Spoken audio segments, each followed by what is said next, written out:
Good evening. Welcome to the United Progressive Party's first virtual public meeting. We are here tonight with the team to redeem because we know we can do better. The United Progressive Party, as you know, not only has the motto "People First," but actually and always put people first. We want to apologize for what seemingly is a late start. Yes, we said that we would have been here at 6:30. We were. But as you know, in times like these, we may have technical difficulties, but we know that you were anxiously awaiting our start. And we're here with you.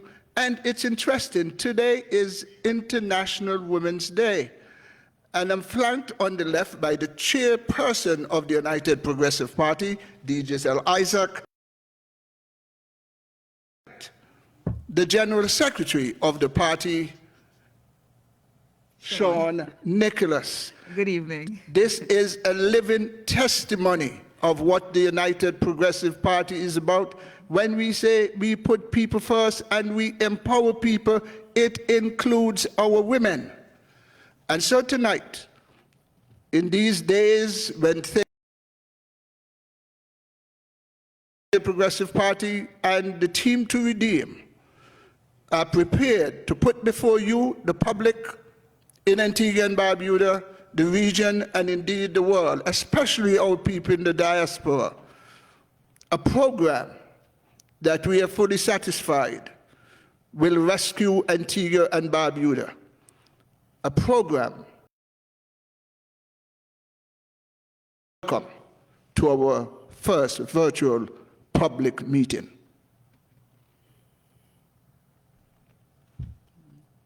So, what do we know? We're in the middle of a pandemic. The people are crying out for help. The United Progressive Party is here. We know that the current government is not only incapable, it is unwilling to put the bare facts before you, to tell you the truth about what's happening in our state. And it has failed miserably to come to the rescue of the people of Antigua and Barbuda. It's a clear demonstration that the Antigua Labour Party, under the leadership of Gaston Brown, has no interest in the people of Antigua and Barbuda. We have seen it time after time.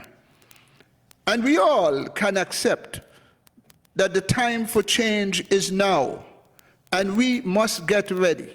And we in the United Progressive Party has presented to you a team of men and women with diverse abilities, diverse talent, diverse experience, but all fully committed to serve Antigua and Barbuda, because it's all about you. And we can do better. We know we can do better. We know the United Progressive Party can run and govern Antigua and Barbuda in a way that is inclusive. We have men and women who are concerned about you, not concerned about themselves. They're concerned about you and your children. They're concerned about the future of Antigua and Barbuda. They're concerned about the growth and development of Antigua and Barbuda. But we must all do it together. We need you, the people of Antigua and Barbuda, to join with us and rescue our beloved country. Things are bad.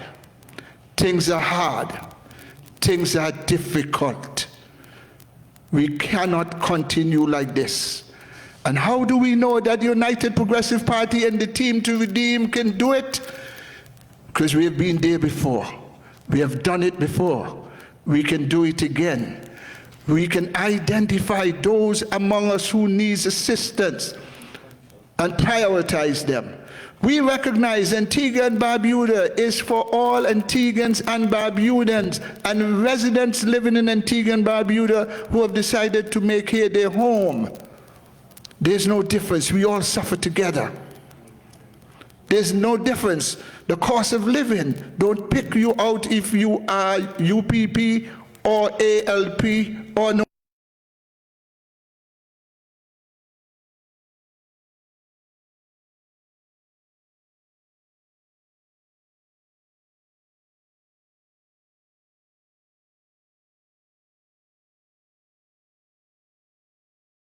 Now is the time for us to bind together.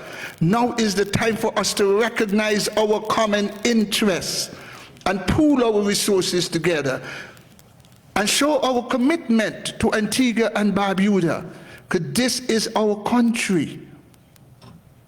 It is up to us to build that foundation so that future generation can stand on the foundation that we build the same way we stand on the foundation that was built for us.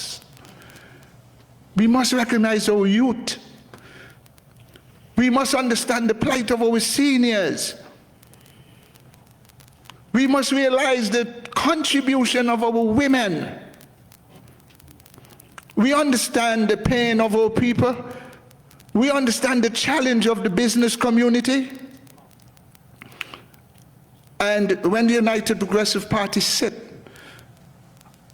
and study and think, it's not only within the party, it's broader. You may not see it, but our party under the leadership of Harold Lover is a party that believes in participatory democracy.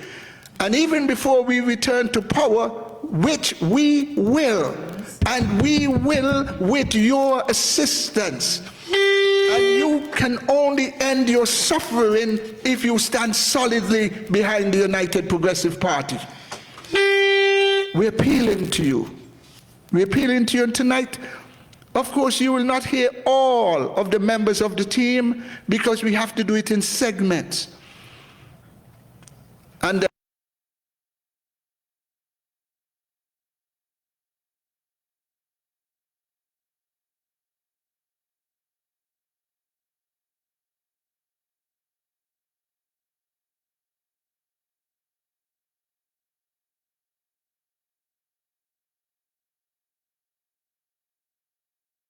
Richards and his achievement and his grit and his determination and his resolve, and realize that that is something we all have. We have to reach out to everyone because all of us are in this together. There's some little differences, but let us look at the fundamentals. We all want to be able to work for a decent wage, work for a decent salary, so we can provide a roof over our family's head, food on the table, clothes on their back, higher education for them, and a little to put aside for rainy days. We're getting brown water too long. We're seeing too many brown excavators on site. We're seeing too many brown trucks on site. It seems that's the only color of vehicles that we get in work today. We cannot continue like this. We must not continue like this. And so we ask you to listen keenly to our speakers tonight. You will feel the energy.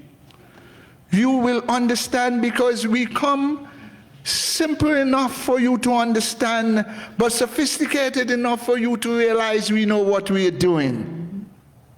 That's the United Progressive Party. When we say we put people first, we mean it. We do things in a transparent manner. We are frank with you, the people, all the time, because we realize that only when truth is being told at all times that trust will develop. We cannot trust the current government. We cannot listen to anything the Prime Minister says or the Knight of Death says. Oh, what you call him? You call him the Minister of Health. He got praise for his fantastic work with the pandemic. And what we are seeing, more deaths. We encourage you, and we have been doing so from day one, to follow the COVID protocols put out by our health officials. Wear your mask regularly and put it on correctly. Wash your hands as often as you can. Sanitize. Keep the distance. When I look to my right, I don't know if she has COVID, so I keep my distance. When I look to my left, I don't know if she has COVID, so I keep my distance. And I encourage others, you don't know if I have COVID, so keep your distance. But tonight, brothers and sisters, we want to give a special welcome to you. We want to welcome 107.3 Progressive FM. We want to welcome Observer Radio. And later on, we'll be joined by Liberty Radio, 97.1 ZDK. And we're going all out because we want all our citizens to hear from us. We feel your pain. It's time to ease the squeeze. We know, because we shop the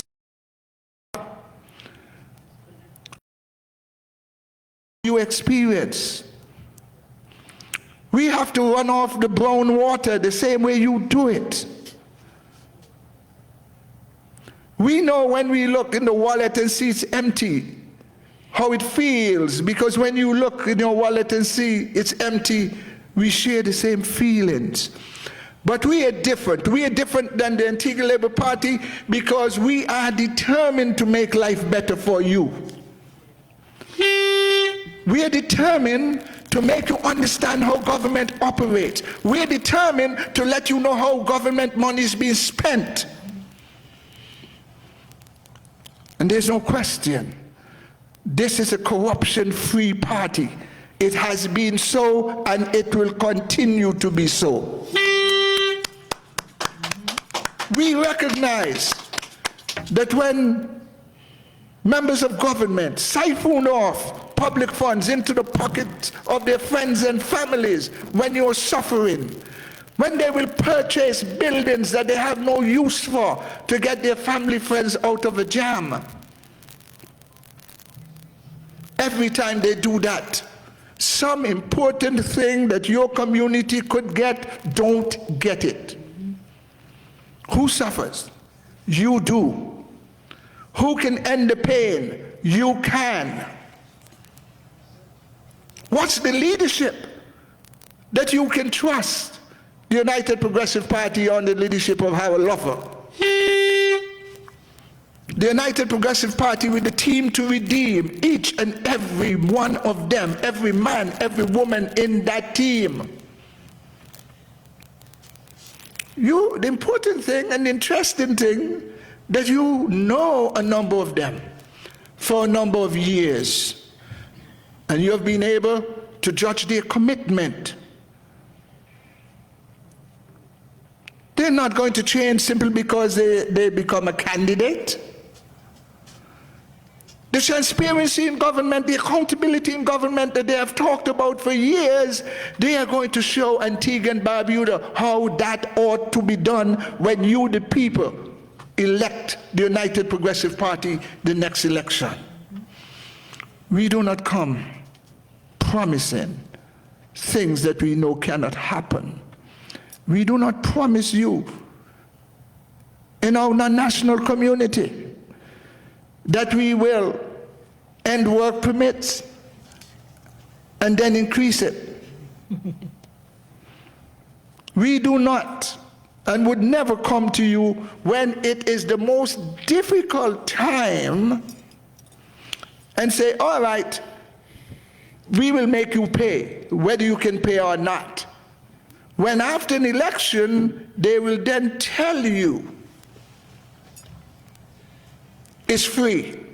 But when it's difficult, when unemployment is at its highest, when Gaston Brown, the Prime Minister, can boast of how rich he is, of the multimillionaire he is, and the person he lines with are persons that he is concerned about because they all can talk about their wealth is free. while you sit Unemployment in poverty. is highest. My dear brothers and sisters, Prime Minister, and at this time, I'm asking those who are usually call yourself comrades. We're all Antiguans and Barbudans and a number of Caribbean citizens living in Antigua and Barbuda. The time has come in this country when the political party cannot be the most important thing in your life, your future, your children's future, your grandchildren's future, the country's future. And that calls to take a big step. The Antigua Labour Party that you knew yesterday is not the Antigua Labour Party you're seeing today. It has graduated from a party of greed to a party of super greed. You look around, and the acquisition of wealth at a pace that is unbelievable. When you have a prime minister, you just think of it. A prime minister will say to his cabinet, enrich yourselves. Not empower the people, not provide for them, not understanding their hardship, but enrich yourselves. And then he goes on his radio station and tells you how it happens, how they inflate contracts. They tell you that they will buy 20,000 computers when you don't have 20,000 students ready for use 20,000 computers. Because every opportunity they get, they seek to enrich themselves at the cost of you, the people. The time has come to end that. It is not about the United Progressive Party. It's about you, the people. It is about easing the squeeze. It is about ending this hardship. And we're not saying we have all of the answers for all of the problems, but those that are so important to you, those that are so germane, those that need immediate attention, we say the United Progressive Party is the party that can make that change that is necessary in Antigua and Barbuda. And we cannot ignore the need for decency in leadership, respect in leadership. When we have the head of our government clearly shows no respect for man, woman, child, or beast, can that kind of person be an example for our youth?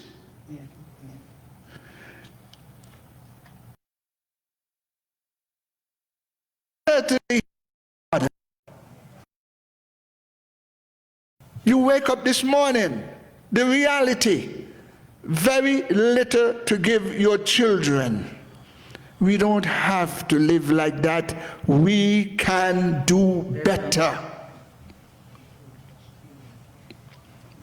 Over and over you hear of the accumulation of wealth while things get harder with you. Can you make a change? Can you improve the quality of your life? Yes, we can do better.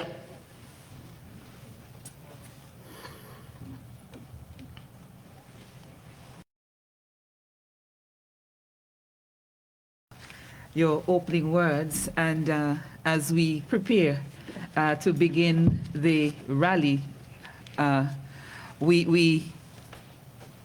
we encourage our listeners, our viewers. Well, first, let me say welcome to the first virtual political rally. We have a number of speakers lined up for this evening. As Brother Chaku said, there are a number of issues affecting us as a nation at this time, and the team, or the section of the team that you'll be hearing from, will be highlighting some of those areas, and we will say as a party, we believe that we can do better, and not just mere talks. Tonight, we will be presenting proposals, workable proposals, that the people of Antigua and Barbuda can look to. And we hope that the government, in its good sense, will say, yes, these are proposals that we can adopt wholesale for the people of Antigua and Barbuda and for us to live. I mean, we know we're living in a COVID-19 era, but there must be some sort of relief coming to the people of Antigua and Barbuda. COVID has dealt a harsh blow to a lot of us. And we had a budget recently, Brother Chaku, and not much in terms of what sort of relief will come to the people of Antigua and Barbuda, knowing fully well that life, as of February last year, life would have changed dramatically. Brother Chaku. Thank you, Sister Sean. Momentarily, we will get into the rally. To the speakers,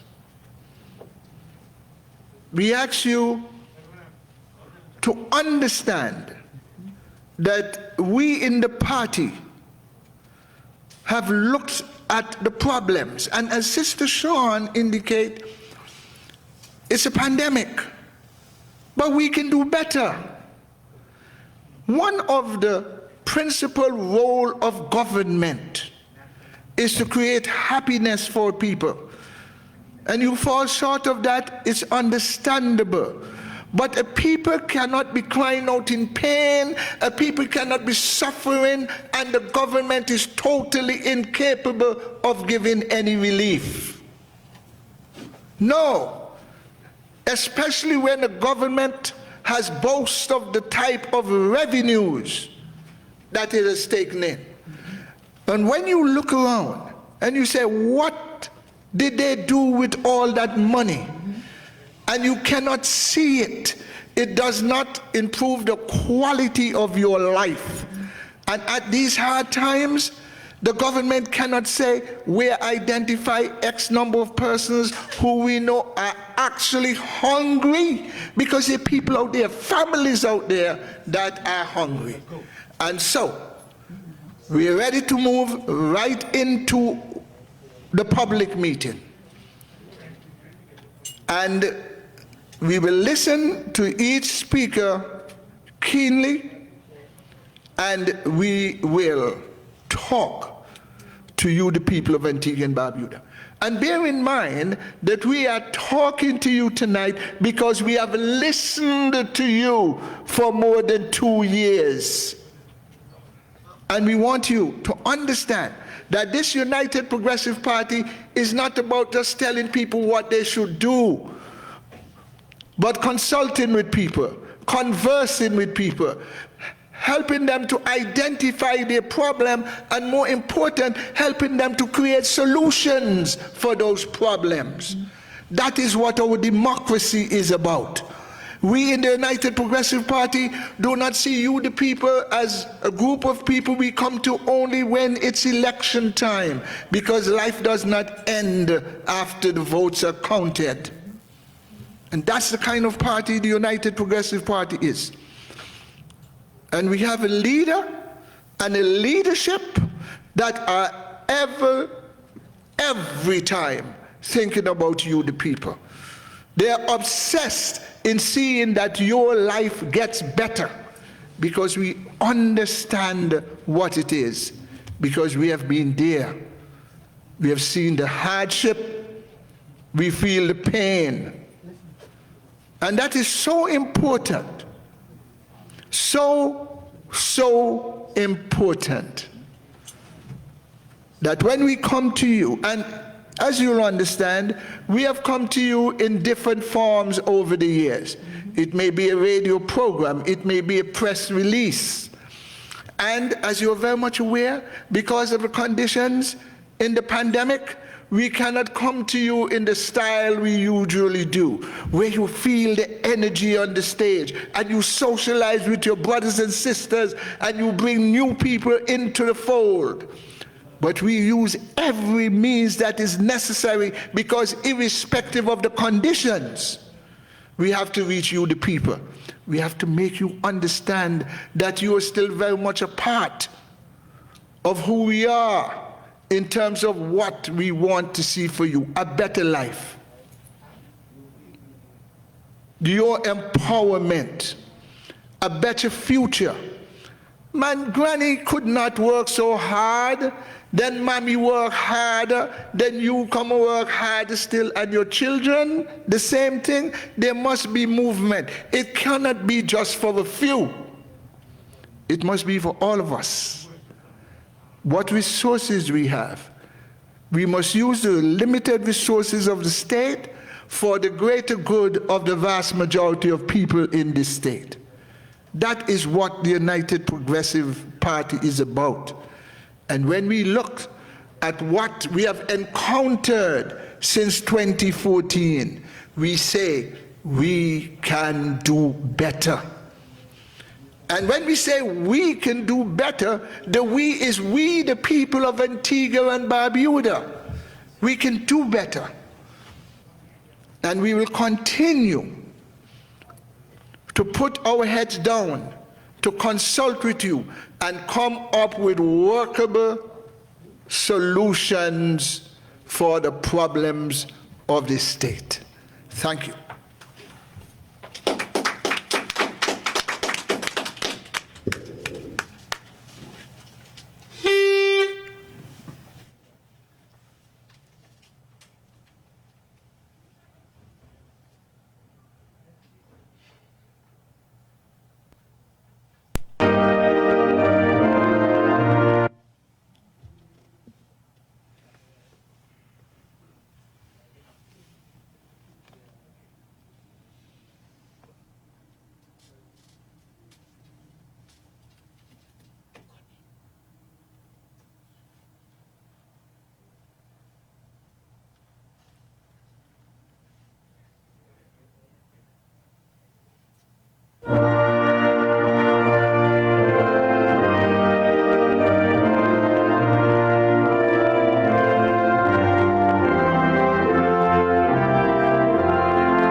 Heaven's approval.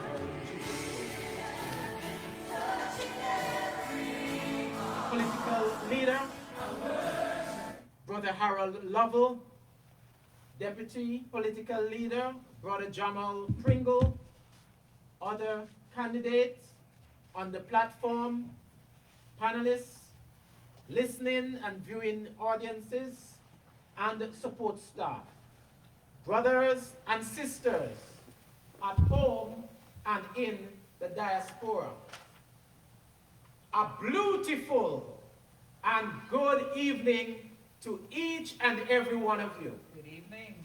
I would like also to welcome those who are listening to us live on Facebook, Progressive 107.3 FM, Observer Radio, and the ZEK Radio. Tonight, the United Progressive Party is pleased to present the first of a series of virtual public meetings, Christian redemption rallies, as we gear up for the upcoming general elections, be it called 2023 or before. I'm saying that the United Progressive Party, we are ready. We are the government in waiting.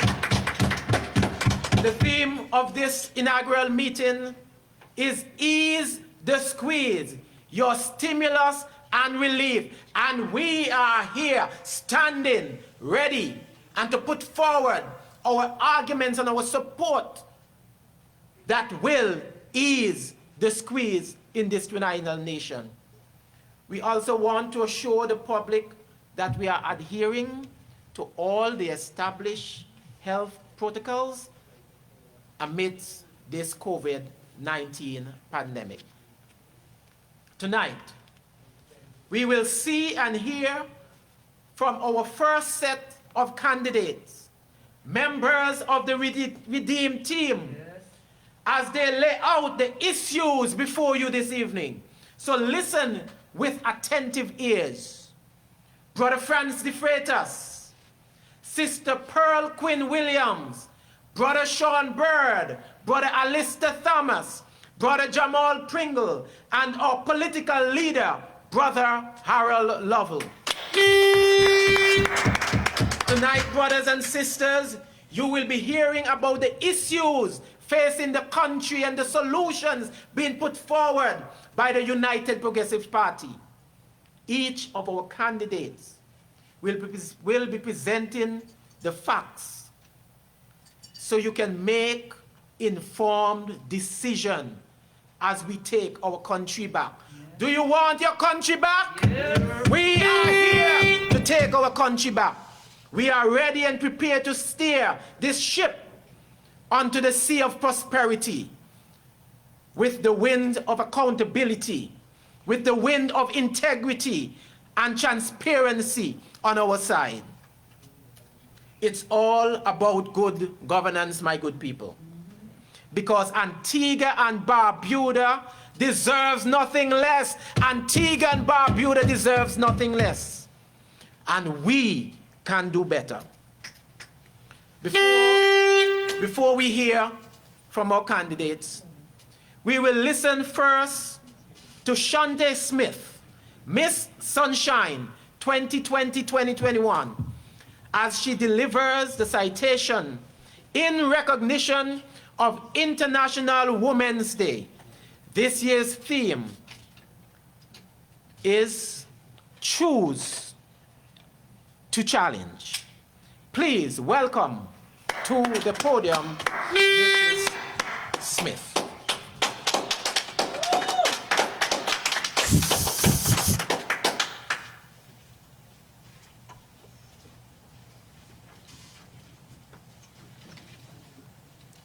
Good evening, everyone.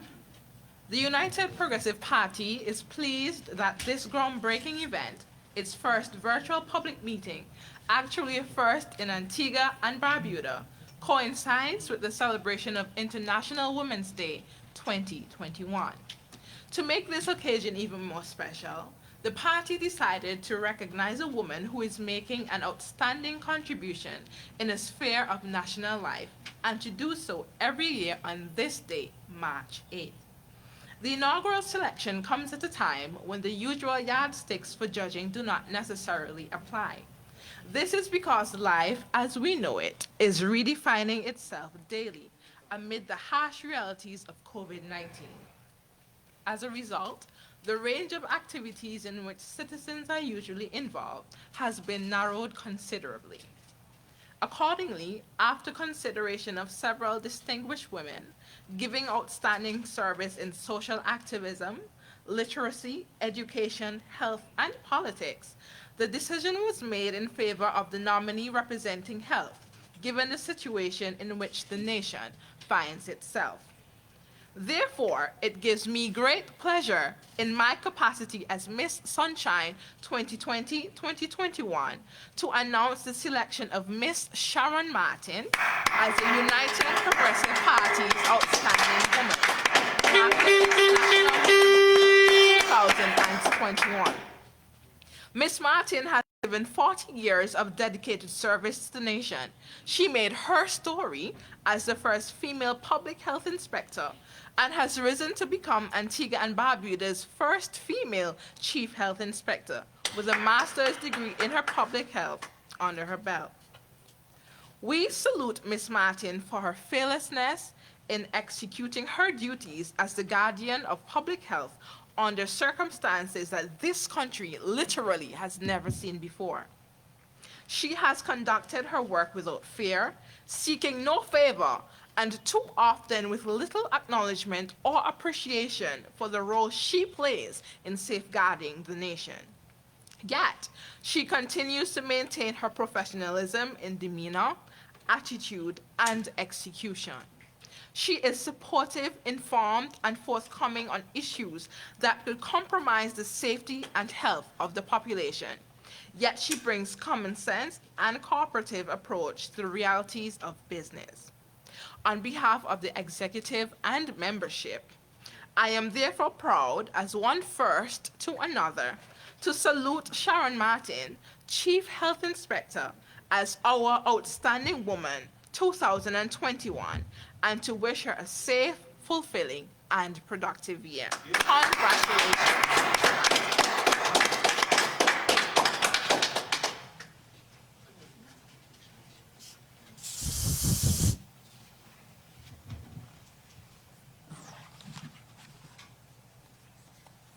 Thank you kindly. That was Miss Shante Smith, Miss UPP Sunshine Pageant winner. Now, are you ready? Yeah. Are you ready? Yeah. Are you ready? Yeah. And our first speaker tonight is a man of the community of ovals. He is a motivational speaker,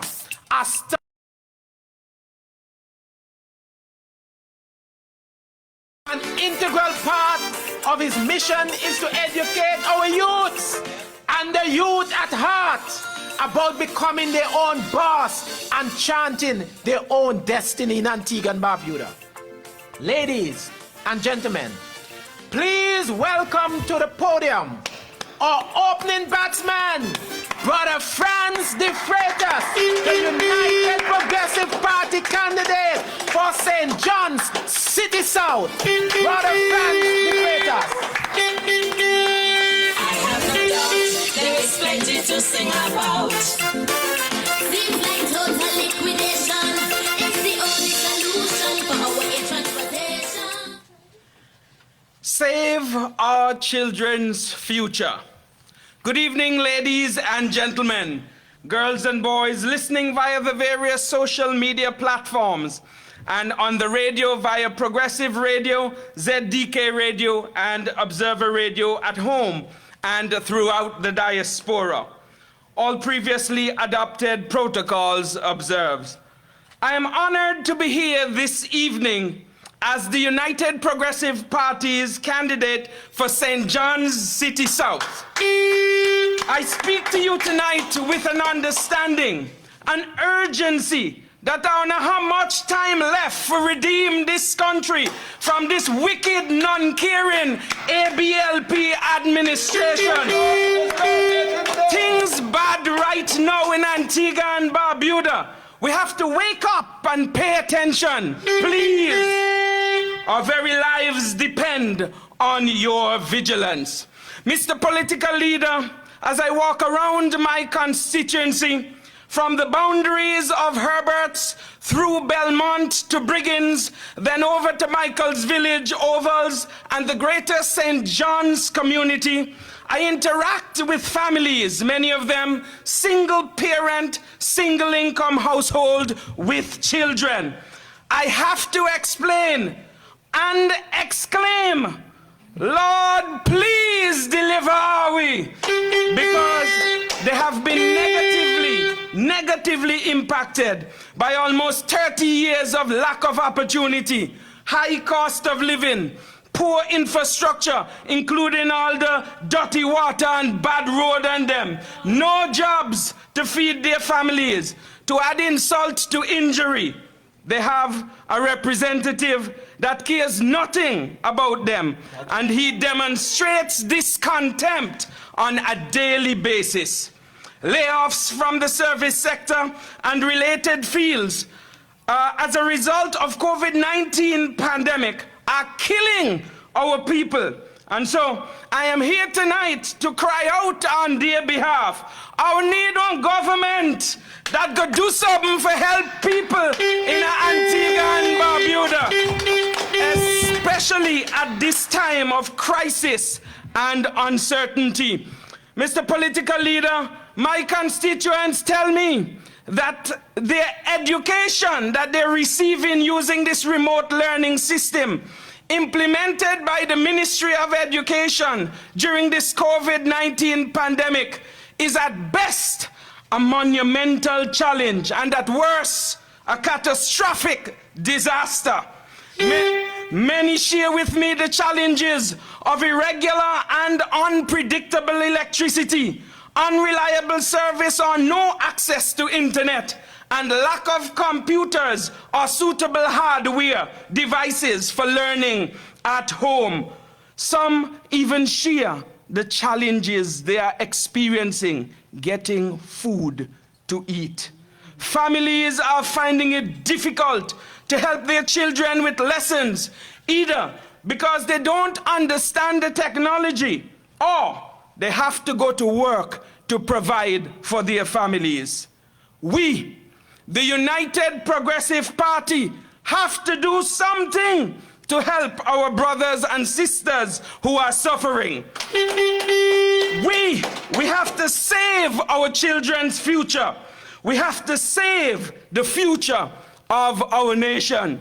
Mr. Political Leader, I now move to focus on the critical issue of mental health and its effects on children in this pandemic.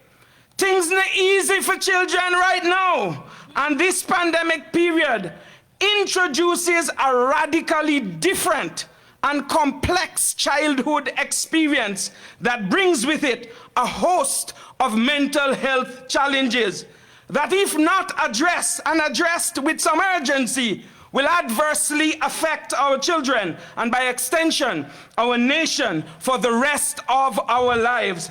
In addition to the damage being done regarding this remote learning, a mental health crisis is also emerging as many students struggle to adjust and thrive in this constantly evolving and unstable learning environment. There is a worldwide concern that seems not to be on the radar of our education officials here in Antigua and Barbuda. The COVID-19 pandemic has worsened existing mental health problems previously undiagnosed and could lead to more severe illnesses among children and adolescents because of this unprecedented combination of public health crisis, social isolation, and economic recession. Mental health specialists worldwide are concerned about how COVID-19 is impacting children and adolescents. And studies have shown that there will be an increased need for mental health and substance abuse services for many years after the pandemic, when society returns to the new normal. We need to listen to the experts in this regard. Studies also show that mental health and academic achievement are linked. And since most mental health disorders begin in childhood, it is imperative that mental health issues are identified early and addressed. Left untreated, they can lead to serious health and emotional problems in the future. We must ask the question of this government: what is your post-COVID psychological plan for the children of Antigua and Barbuda? What are you going to do to make sure that they are right when all this pass over? We, the United Progressive Party, we have to do something to secure the mental health of our children who are suffering. We have to save our children's future. We must save the future of this nation. Mr. Political Leader, let me take some time to address the Herculean task of teachers in the classroom in this time of COVID-19. You know, this part is sensitive and close to me because both my parents have been teachers and they have dedicated their whole lives to this noble profession. Teachers have been on the front lines navigating the uncertainties of this pandemic since March 2020 when it first started. Now, 1 year later, the short-term and long-term forecast of COVID-19 still feels uncertain and challenging. For essential workers like teachers, the day in and day out unpredictable nature of the pandemic has taken a toll in many ways.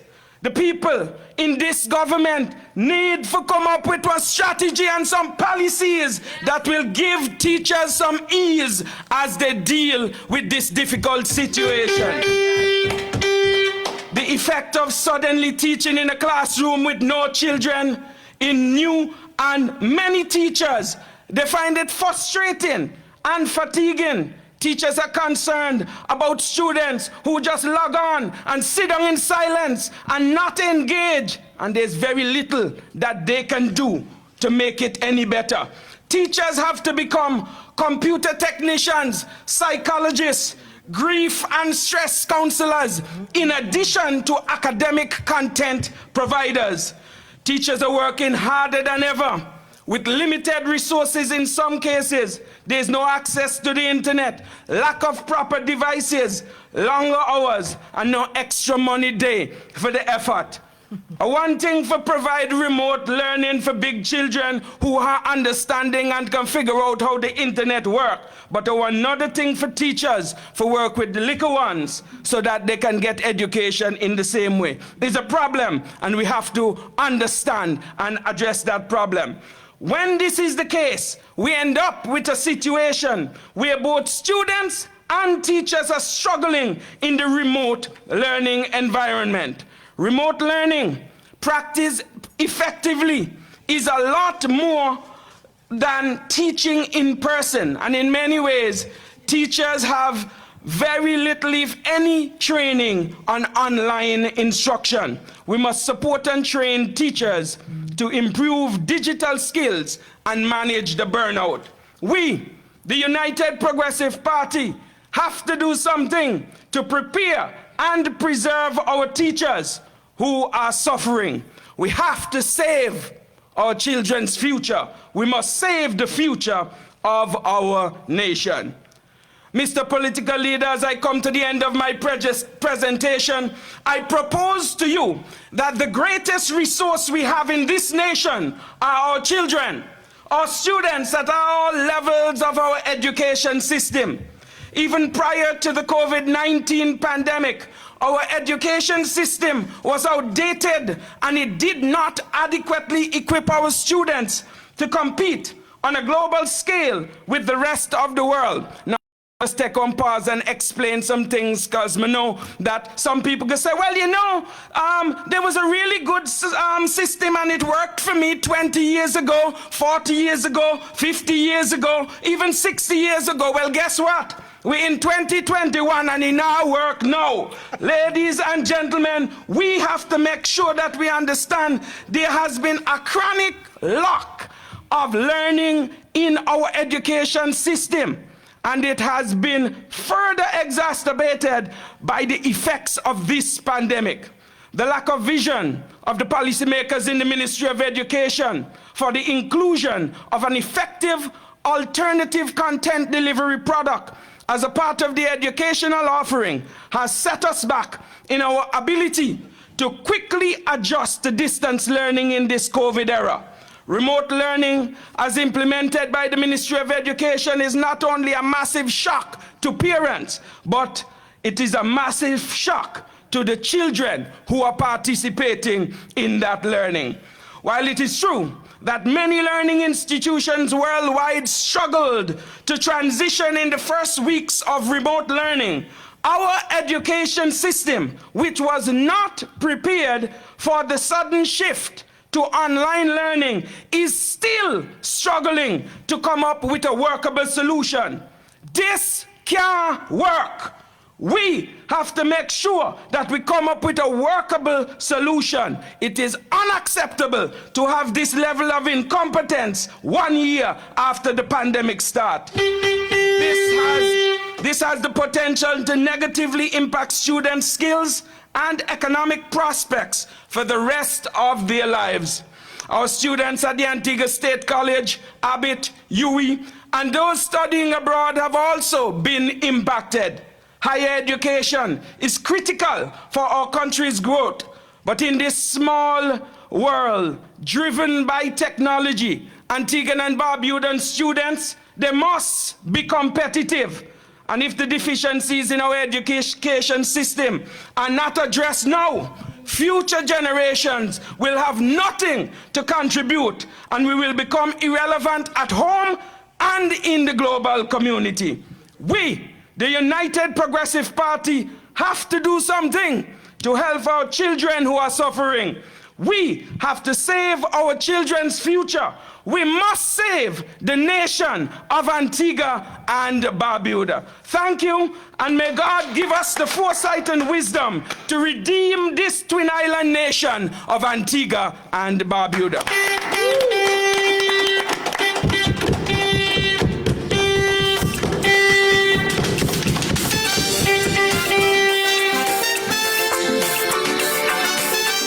Yes, yes! What an overbatsman! What an overbatsman! We must save our children's future! We must change our children's future! Thank you, brother friends, for that spirit-filled and detailed presentation. You have certainly opened the innings in grand style. Yes, yes. Now, let's welcome our next speaker, Sister Pearl Quinn Williams, the UPP candidate for St. John's Rural North.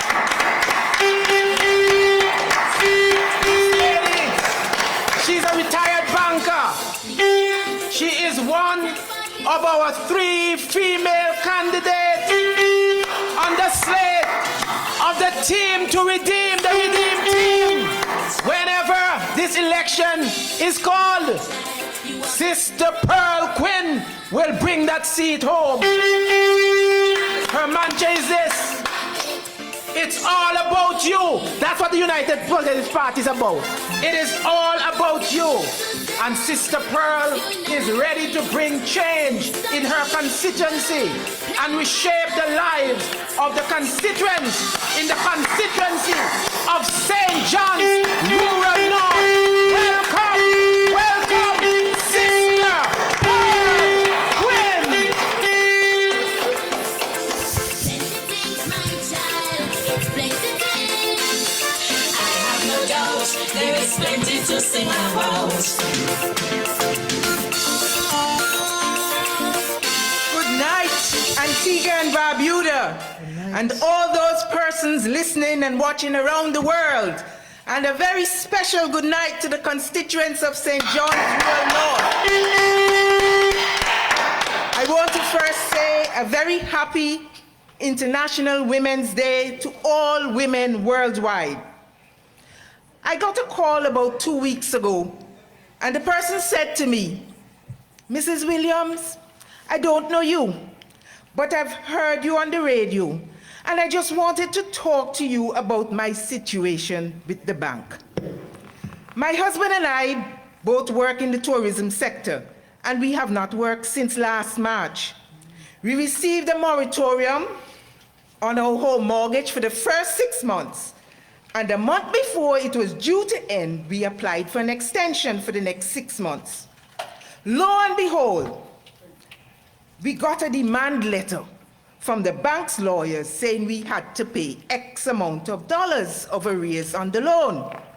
When I questioned why the arrears, I was told, well, although you applied for the extension in September, it was not granted.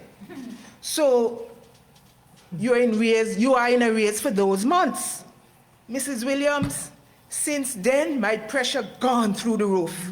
I can't sleep at nights. I have panic attacks. I am so stressed out. I feel like I'm going mad. After all our years of paying our mortgage well, I can't believe they would sell our house. Where are we to get the money from? We are not working. We have no income. What they want us to do, thief the money? Somebody needs to help us. Oh God, we need help. Bye. This is the Tracy version of that very distressing call. And although it was not the first one of its kind, this one really touched me to the core because of the demand letter. This, unfortunately, is going to be the harsh reality for those who will be required to start paying increased monthly loan payments by the end of February and March. And many of those persons will still not be working. These persons risk losing their homes, vehicles, and some of them may crack under the mental pressure. And we could very well have a mental health crisis on our hands. People, this is serious stuff. This COVID catastrophe was not of anyone's doing, and we don't know how long it will last. If persons are still not working, where are they to get the money to service their loans? If they don't have it, and they have no source of getting it, they can't pay it. If you can't get something from nothing. These are extraordinary times, my people, and for many, they are desperate times. Do we want people resorting to taking desperate measures, engaging in nefarious acts to get money? Can you imagine the mental toll on the formerly at workers, the hotel workers, taxi drivers, and so many others who are unemployed because their houses and homes are put up for sale? Can you imagine the feelings of stress and anxiety and the desperation these persons would experience? Because on top of the fact that they're not working, so they're not able to provide for themselves and their families, they may become homeless too and lose their vehicles, which are their source of income, due to repossession. As we say in our local dialect, this is put pan put. Put pan put.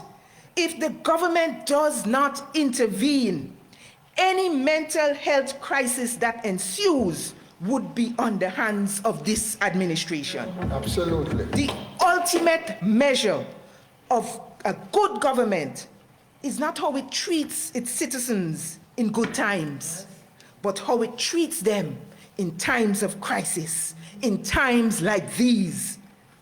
I must applaud the financial institutions that gave the loan moratorium to the affected customers for up to 12 months at the beginning of the crisis.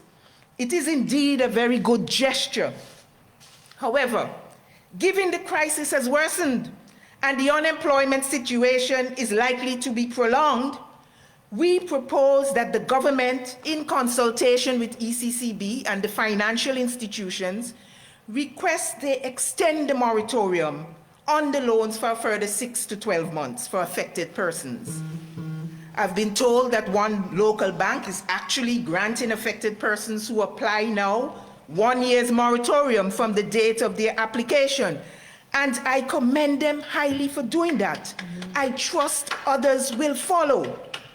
They should also give some consideration to stopping the interest from accruing for this moratorium period, so that at the end of the period, the loan payments are not so burdensome because of the interest that has been added on, making it impossible for persons to pay them, because it would defeat the whole purpose of giving the moratorium in the first place, as the loans will still go bad if persons cannot afford the monthly payments. It would make sense for the financial institutions to keep the loans in a healthy status with an extended moratorium for another year, by which time it is likely that a lot more persons would be working again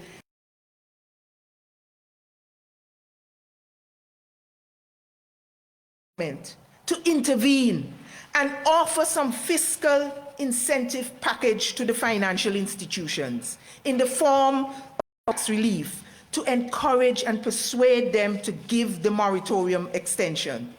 That way, the bank's losses will be mitigated, the customers will get a little reprieve, which will alleviate the mental pressure, and the government would have responded positively to the people's cry for help. It's a win all around. If a government cannot help its people in their time of greatest need, then they're not fit to lead. I listened with dismay to a single mother pleading in vain with her landlord's representative to allow her to stay in the house because she had several small children, including a baby, and had nowhere to go.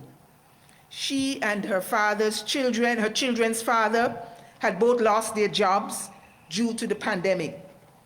The day after, I saw all her belongings on the curb, and there she sat, breastfeeding the baby with the two small children crying by her side. It was a heartbreaking scene. My people, the sad reality is there are many instances like this where persons have been evicted or face eviction due to their inability to pay their rent as a result of job loss due to the pandemic. And this is not limited to residential tenants. A couple of days ago, I was in town and a business owner said to me that he was closing the business because he couldn't afford the rent and his landlord was not prepared to lower the rent or give him any reprieve, even though for many days on end, he doesn't even make $1. He said, after 16 years, I have to close down, Pearl. I never imagined things could get this bad. And the government not doing a bloody thing to help us. But they can use $6 million out of a loan to buy the loops to bail out Max. And out of that loan, we have to pay the interest back on that loan. Why not use that $6 million to help us? They don't give a damn about us. Yeah, right. I felt his pain. I heard his despondent cry. I saw his anger. And I said, man, this is not right. This is not right. While the government ministers are enriching themselves and their businesses are doing well, the rest of us are catching hell. We propose the government give some kind of relief to these small businesses and individual families in the form of an income subsidy payment of a specific amount to the landlords of affected tenants for a period of 6 to 12 months to protect tenants from eviction. And let me say here, kudos to the landlords who have been patient and compassionate and lenient with their tenants. We understand that it is a great sacrifice on your part, And it is one of the reasons why we have included this as a part of our stimulus package. This is again a win-win proposal. The landlords will get some much-needed funds that they can spend on goods and services and pay debts. The tenants will avoid eviction, and the amounts paid by the government to the landlord on behalf of the tenants can be credited to their rent arrears. These are the types of people-centered proposals that are expected from the government to help to ease the squeeze in this time of hardship. If the government continues its abusive, uncaring, callous attitude, as if they're saying, if they perish, let them perish, Yes. we are likely to have not just a physical health crisis and an economic crisis brought on by the pandemic, but a mental and social health crisis brought on by the government's heartless and inept response to it. I say again, if the government cannot help its people in their time of greatest need, then they're not fit to lead. My dear people, there is help and there is hope coming with the United Progressive Party. And we will lead you out of this gloomy darkness into the shining light. Yes. And we will do it, not by dictatorship and with arrogance, but with humility and good governance.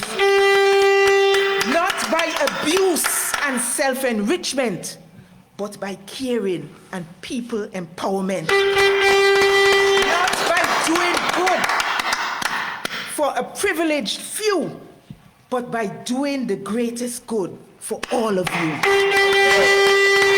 Not by bullying.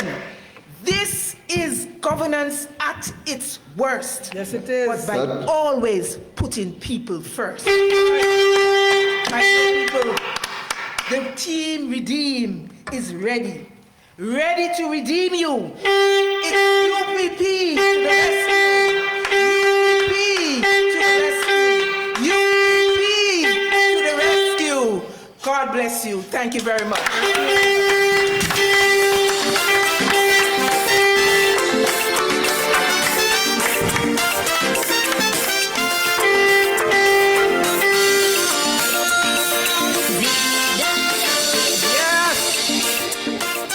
Sister Pearl Quinn Williams, and she reminded us it's not how you treat the citizens in good times, it's how you treat them in times of crisis. And a government that cannot take care of its citizens in times of need, you're not fit to lead. We are saying that this administration, you're not fit to lead. Not fit.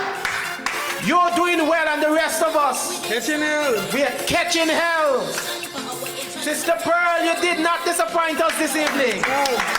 We are all wiser after your comprehensive presentation. And now, our third speaker, a man coming to this podium. He's no stranger to politics, and yet he's a brand new elected member to politics. I'm speaking this into being because he's bringing home the seat. He's no stranger to politics, and yet he's a brand new candidate. He's a businessman. He's an attorney by training. A man concerned with the physical and the spiritual well-being of the citizens of this country and the residents in the constituency that he is serving in. He's a man who is not afraid to stand up for the right thing, even if he has to stand alone. I'm talking about the United Progressive Party candidate for St. John's Rural East. And we are proud to bring to the podium this evening, Brother Sean Bird. Let's give him a warm welcome and a keen listen here. Brother Sean, welcome to the podium. I have is plenty to sing about. When the poor workers get poorer and the sunliners get richer, your father works. Good evening to all. Good evening to the people of St. John's Rural East. Good evening to the diaspora. Good evening to the good citizens of Antigua and Barbuda. And of course, I'm telling you all right now, the team to redeem is here to heal. Let us get into the whole issue of unemployment and where we are, as so eloquently spoken by Sister Pearl. Let us understand where we are and where we're going and what it is that we're going to be able to deal with. Let me just break it down a little bit so you begin to understand. We recognize that there is a pandemic. We recognize that there are struggles. We recognize that there is a global reset and a changing world. And the question is whether you have the established management, the vision, and the understanding that's going to bring the necessary results to take you to a different place, a future which represents hope. Let's look at it. We had discussions, and over we're hearing about business either being closed. We're talking about business who are losing their shirts. Roughly, we're talking about the established and the informal sector. So let's say approximately 1,000 businesses, because we're not talking about just the established. We're talking about the higglers, the hucksters, we're talking about the taxi drivers. We're talking all of you who may work a 9 to 5 and work another job from 6 to 8, 6 to 10. We're seeing the Social Security, according to the budget report, 40% decline. You have 11,000 fewer employees in Antigua and Barbuda. 70% from the hotel sector. Not my words, coming out of the budget. Now, what does that mean? 70% of the 11,000. That's 7,700. And according, if you use the multiple, you multiply it by 4, which represents the nuclear family, you have 30,800 people that are being affected. You have over 500 late workers. Multiply that by 4. You got what do you have there? 4, 5, 12. You got 2,000. Are we understanding? So we move on again, and you look there saying that we had on the register 43,000 employees, according to the Social Security. Not my words, theirs. Well, what does that mean today? Where are we going? You have approximately between 11 and 12,000 60 and older on the Social Security register. And there is no prospects of a return to where we were, according to the economic forecast, not the end of 2021, but the middle of 2022 going into 2023. So what are you asking for in a changing world? You are asking some serious questions. What does this mean? It means uncertainty, because there's a global reset. So there is uncertainty. The strength of our economy is under threat. And what we are asking for is management. I'm here to tell you, the team to redeem is ready to beam. Understand where we are. Understand where uncertainty. There's uncertainty everywhere. We recognize that. But the people are looking for confidence. They're looking for empathy, hope. Uncertainty. Well, if there's uncertainty in the economy, it must have a psychological impact. Think about this. You're not able to pay your bills, APUA. You're not able to feed your children appropriately. And you're looking at your landlord, your mortgages. The consequences of this global pandemic is extreme. We understand that. But we also understand what it has exposed. Let's deal with that. The vulnerabilities of inequality that is existing in our society. That's what's been exposed. The existing vulnerabilities have been exposed, and the entrenched inequality. Hear what I say now, the entrenched. What are we talking about? We're talking about our higglers, our vendors, taxi drivers, those down at Heritage Key. We're talking about those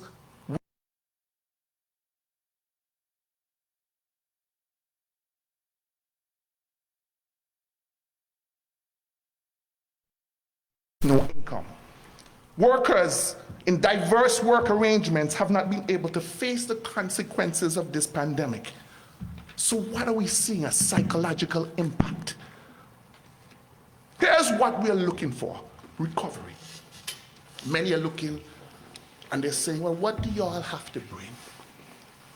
You know, before times, a man used to come and tell you, boy, give me a $10, $20. They're not asking you for that now. Help me buy a little food. Help me buy a little food. Look, my picnic need some books to go to school. That is what is being asked for. Who would have thought the days would have come when they were not asking for money, but they're asking for a little food? Now, we, as a government in waiting, is about to bring forward a program that will not only bring hope, it will bring empathy, and will make those who feel that they have been ostracized or estranged, that they're now once part of the system, because hope has returned. We move ahead and we understand in uncertain times with uncertainty, you have people who are looking for a responsible government with a people-first agenda. Diligently, not while some are doing well and the rest are catching hell. Can't work so. No. Come on, it can't work so. So once we begin to understand that the United Progressive Party have a fresh, dynamic set of diverse individuals under an experienced leader, like Brother Harold Lovell, you'll begin to understand that we have a fresh vision going forward for the next decade. Stability and is connected to the nation. A responsible government with a people-first agenda would work diligently to alleviate that uncertainty. Now, that's the test, you know. Because people are saying, look, they're uncertain. What we're going to do for our way? They're looking for things like adopting job retention schemes. So having identified areas for employment, you say, look here, let me start registering Tut Mun Son Lung Bagay, because we know what is coming. And they want that hope to look forward to, so their patience and their mental stability will return to what it was pre-COVID. Uncertainty brings what? They're asking for ensuring adequate income protection while providing jobs, assistance, and support. So you have now the test of uncertainty, but we're going to ensure adequate income protection. You say, but no money there? Don't worry, it's coming. Or you doubt me? No, you can't doubt me, because we got the team to redeem you can now lean on. That's right. Hear me now, hear me now, hear me now. Uncertainty, what does it bring? It brings sleepless nights, troubled dispositions. So we are looking at wage subsidy programs to enable people to be able to keep connected to the workforce. Because the moment you don't keep connected to the workforce, you lose your vision, your thought, your hope, and you are no longer being able to be trained in the discipline that you are, because you have been divorced from it for a long time. It's not an easy agenda and an easy time. But I guarantee you that we're now making it our priority to bring the stability that's necessary to the minds, hopes, and hearts and homes of individuals in the nation of Antigua and Barbuda. They also must understand that we, as a caring government in waiting, that we will address inclusive and targeted policies for specific groups who have been displaced and whose livelihoods have been ravaged. Well, what am I talking about? That's not too hard to understand. Remember, I just said to you, you know, 7,700 hotel workers. That's 30,800 people affected. Liat, over 500. That's over 2,000 people affected. So there's a multiplier effect. Are you feeling me? Yep. So we have to understand that the unemployment is having not only a psychological impact, but it's moving us away from being the disciplined society that we are. And where we want to go is to a place where we need to be and should have been under a people-first government. That's right. Hear me now. What would happen when we're looking at the Liat and hotel workers? You know, there was a Liat individual, an employee of Liat, and she came to my office and we spoke. This little person, as Sister Pearl so eloquently put it, she had begun to cry. There was no food in her cupboard. Her car was about to be taken away, and her could not pay her rent.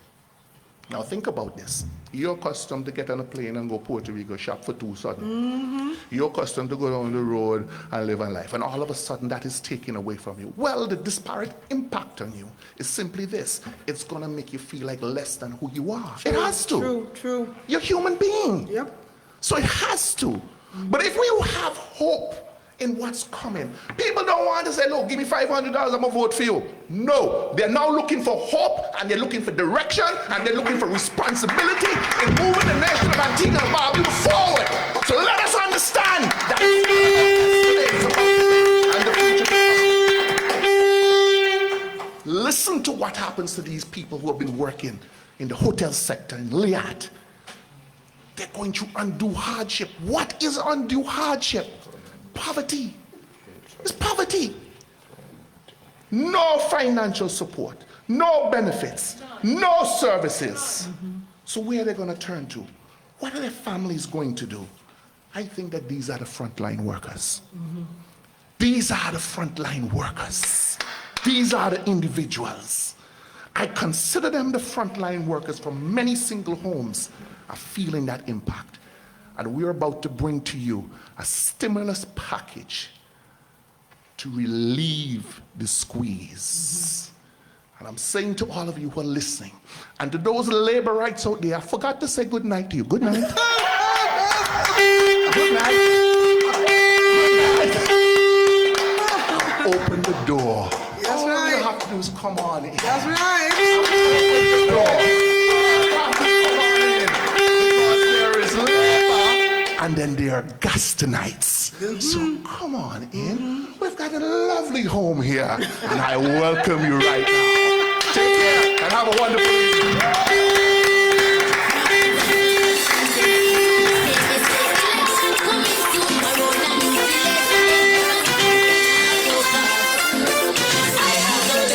There is plenty to sing about. Help is on the way. Help is on the way. I believe that many tuned in to see and hear Brother Sean tonight. And I know he would have won some hearts. This is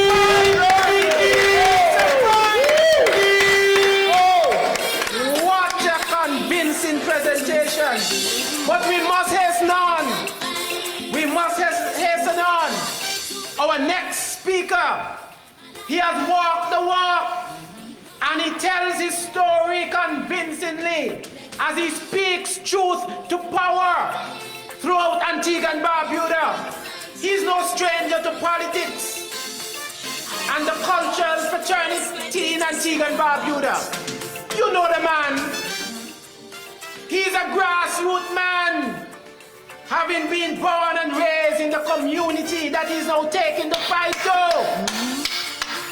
And certainly, he will be no easy pushover in that constituency. And so, ladies and gentlemen, brothers and sisters, put your hands together and welcome the podium brother and Mr. Thomas, the United Progressive Party's candidate for St. John's.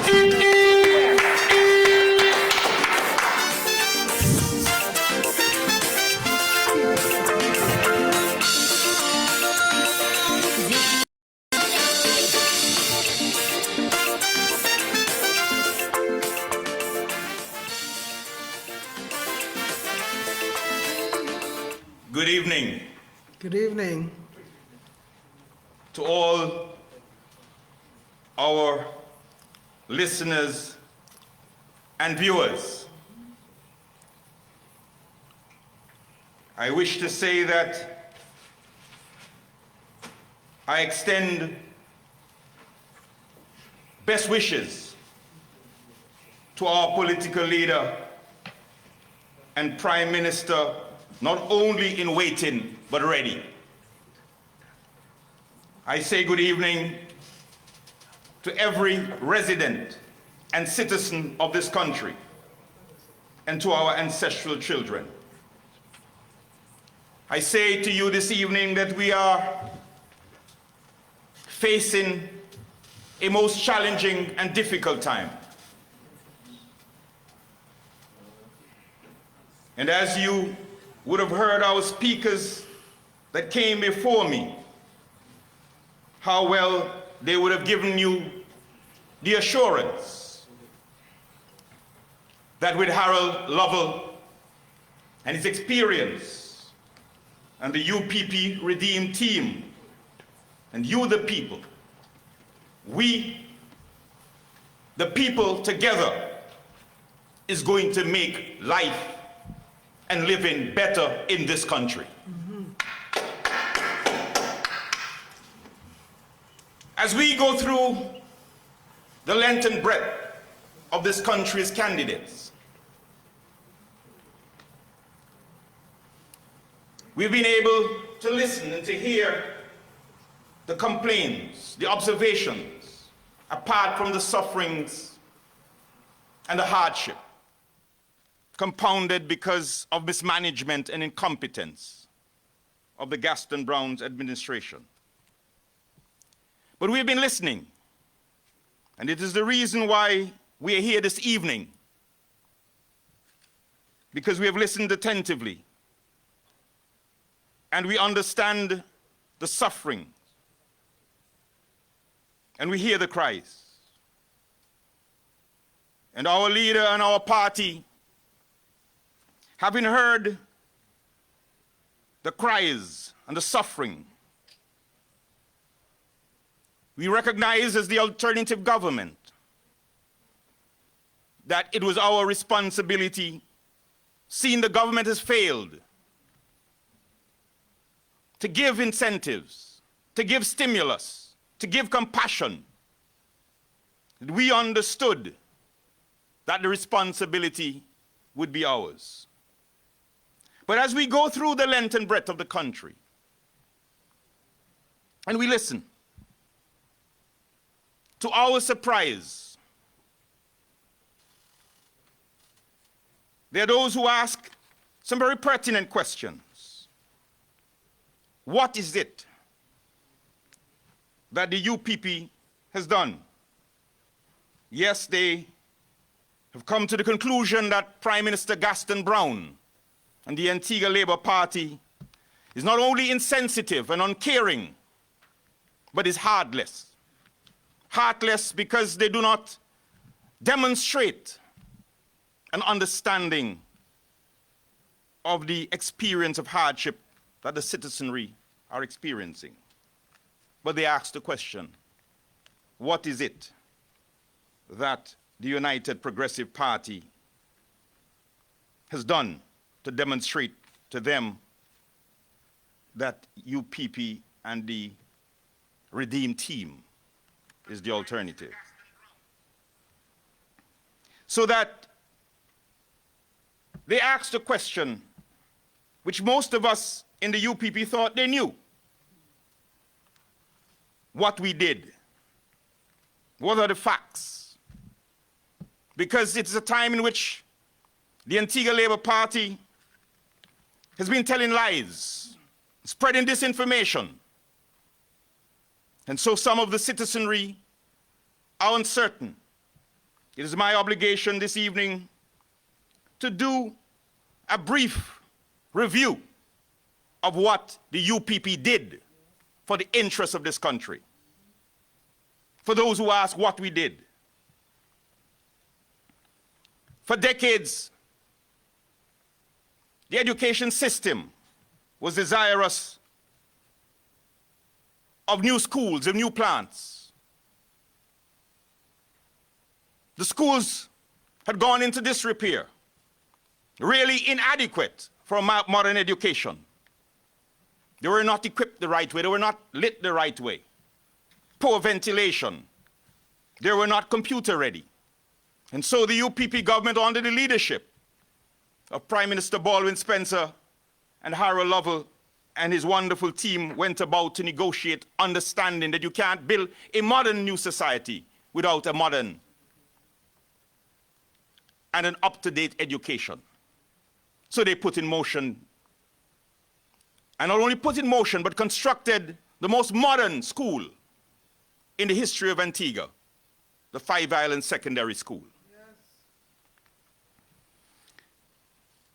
And it was not only ready, it was purposely built.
The Construct Antigua and Barbuda initiative was introduced, and over 250, near 300 Antiguans and government workers were able to benefit from that program, the CABI program.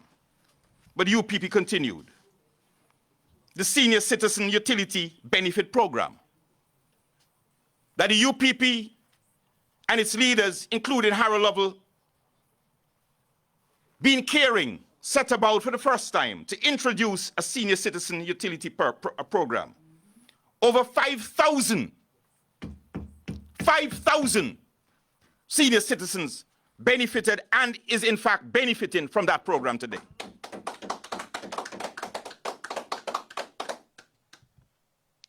UPP is about equity, being fair.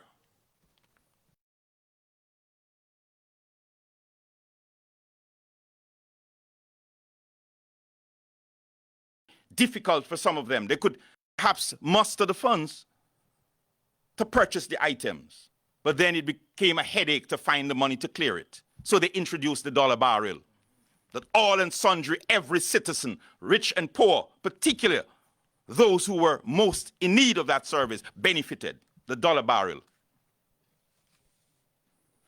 UPP again understood that many families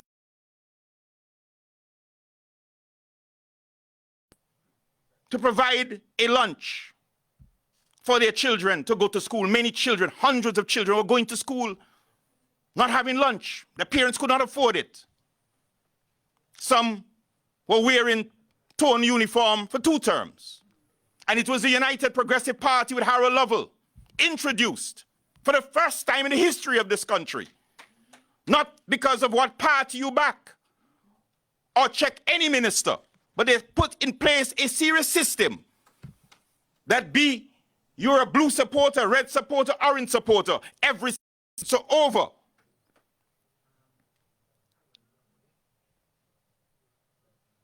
$15,000, am I right? Children benefited from that program. Yes. Yes.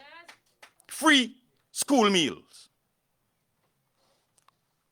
At least 2 uniforms. So that every child whose parents needed that assistance were given that assistance for the first time.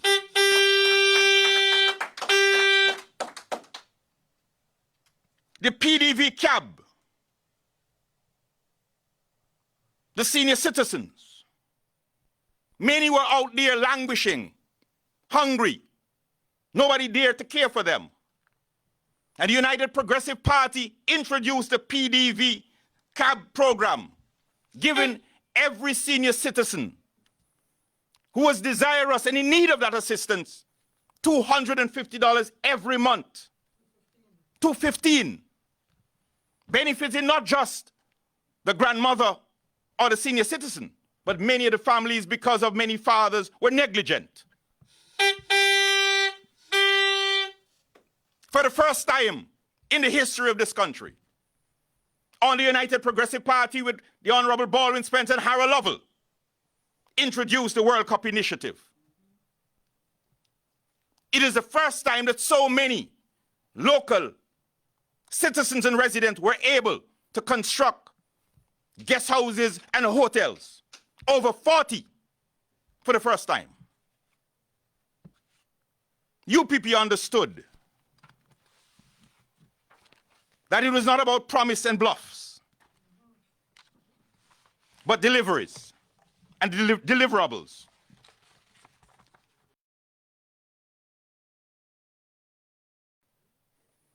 But that 15% deposit that the banks and the financial institutions were requiring, most of the young people who were desirous, who wanted a home, could not afford the deposit. And UPP negotiated with Bopanil and guaranteed hundreds of Antiguans the deposit by the government having over 25% shares in that project, where as long as you qualified, the 25% was the deposit from the land that the government put in, that the citizen or the home, or the person who desired a home would get that assistance through the Bopanil arrangement by the government depositing, using the land as a collateral for the 15%. All ready to go. The banks had approved hundreds. But Gaston Brown and his administration, in their selfishness, in their spitefulness, in their wickedness, deprived hundreds of Antiguans and just stopped the project. Wicked. In 2005, the UPP addressed the back pay and outstanding salaries for the period between 2000 and 2002 by implementing a 7% increase. For the first time for years. But it was not finished. 32 million due for a period between 1995 and 1996 was paid over the period 2006 and 2007. 32 million. An increase in traveling allowance due since 1994 was implemented by the UPP in 2007. A general public sector 10% increase followed in 2008. That was the government that Harold Lovell was a part of. The police received an increase of 23.5%. Decades they never got any increase, let alone this quantity and this quantum. 23.5% the police officers received 33.3% on the UPP government. First time, that kind of quantum of increase. Air traffic controllers receive an increase of 36%.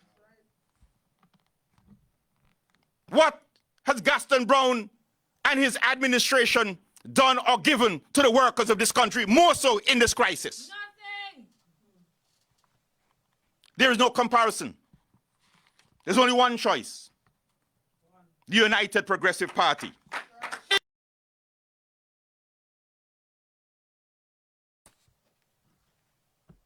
Those who take the liberty to make the comparison between Harold Lovell and Gaston Brown is doing a disservice to intelligence. There is no comparison. Nobody can accuse Harold Lovell of being obnoxious. No. Nobody, even his greatest enemy, can accuse him of being disrespectful. Never. Nobody here or abroad can accuse him of being uncivil or rude. Never. Or insensitive or uncaring. But be it at the World Bank, be it in the CARICOM heads, be it in Freetown, be it in Five Island, be it in Hodges Bay or Old Road, everybody know that this leader is obnoxious, is disrespectful, is uncaring, is rude, is insensitive, and uncaring. Evidence of that, we have experienced the worst health crisis. And you'd have thought that despite he has demonstrated his incompetence, his mismanagement, making Antigua the only country that was not ready or could not address the COVID crisis. No PPEs, no testing kits, no stimulus, no incentives. St. Vincent, St. Lucia, Barbados, St. Kitts, Dominica, Jamaica, Anguilla, every other country and leader rose to the occasion and delivered some compassion for their population, for their citizenry. But what did this uncaring leader deliver? Rudeness, disrespect, insult. That you can use your account, go on your account to get money, to ease your strain. What did this leader say? That if they gave you a stimulus, you would not care about caring for yourselves, but even if you had gone to the salon and hairdresser, it is turning money around in the economy. But because he's uncaring, because he's selfish, not one drop of incentive or stimulus. But what did Harold Lovell do and the UPP government in the global financial crisis? When in 1 month alone in the United States, 228,000 people lost their job in December of 2008. In November, 258,000 lost their jobs. And Harold Lovell and the UPP government and Baldwin Spencer kept in place, every social program in place. There is no comparison. None. The people is crying out. Yes. The people catching hell and they're doing well. Yes. They even... But no caring for the people. I say this tonight, and very soon, you'll be hearing a lover of the people, one who cares for the citizens, not a faker, not a pretender. Tonight, very soon, you'll be hearing the real leader, the next Prime Minister of Antigua and Barbuda, Harold Lovell. The leader and leadership you have not gotten before COVID or during COVID, and certainly not in the stone cold budget that shows insensitivity and did not make any arrangement to provide for the suffering population during this period. Tonight, and very soon, you'll hear what you would have been getting from a UPP government and should have gotten from the Gaston Brown's government, but will get from the UPP government team to ease and relieve the suffering and hunger of the people. When you vote for the United Progressive Party in the next election, what you hear tonight will deliver. Tonight, very soon, you'll be hearing what the entire nation have been crying out for: incentives, stimulus, which the Prime Minister and his heartless gang have refused to give the people to ease their hardship, while them and their friends and cronies and families are doing well and living swell, and the people are suffering and catching hell. from Freetown to Five Islands, from Hodges Bay to Old Road, and don't talk of Barbuda, the suffering, the torture that they have given to the people. I say to you that what I outlined was only the beginning of the things that UPP did for this country. I assure you, as a member of the United Progressive Party team, and with Harold Lovell as our leader, that this party, this Redeem team, in this COVID crisis, we not only can, but we will. With you, the people, together, we will do better and bring a better Antigua and to bring a better living to you and to your children. Thank you until we come again.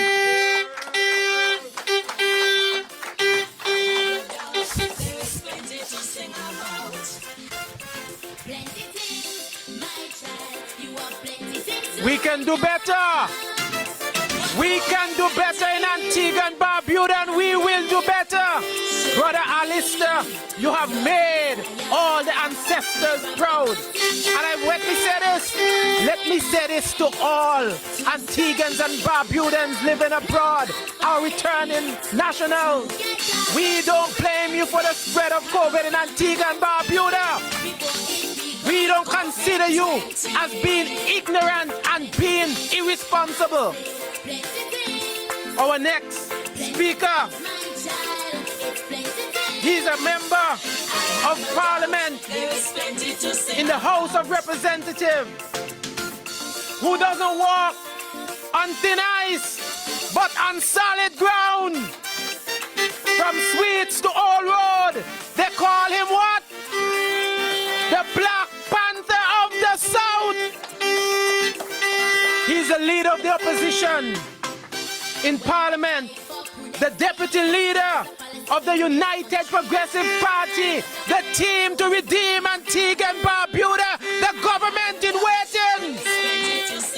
Ladies and gentlemen, brothers and sisters, put your hands and hearts together as we represent the Lord standing member in Parliament of the United Progressive Party, the Honorable Jamal Pringle, representative of All Saints East and St. Luke. Welcome the Black Panther of the South.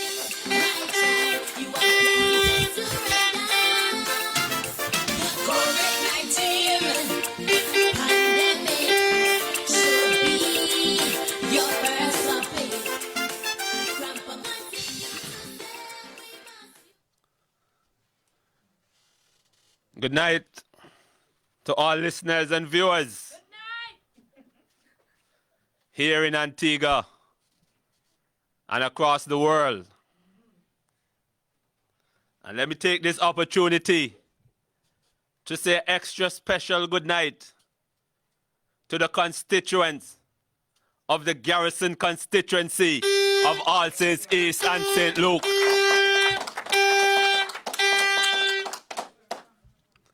I want to give you my commitment that I will not sit back and allow a government to take advantage of you, the people of All Saints East and St. Luke, and by extension, Antigua and Barbuda. I want to take this opportunity to welcome all of you to our very first virtual public meeting.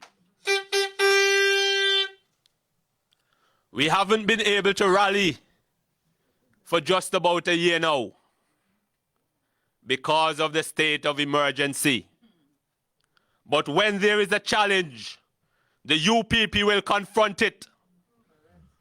Wherever they place obstacle, the UPP will surmount it. Where they create a problem, we give you our commitment that we will come up with the solution.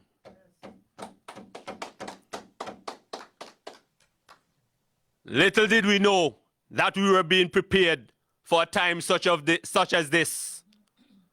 when under the United Progressive Party government, under the leadership of the Honorable Baldwin Spencer, in the Ministry of Information Technology, that Dr. Mansour and his team was creating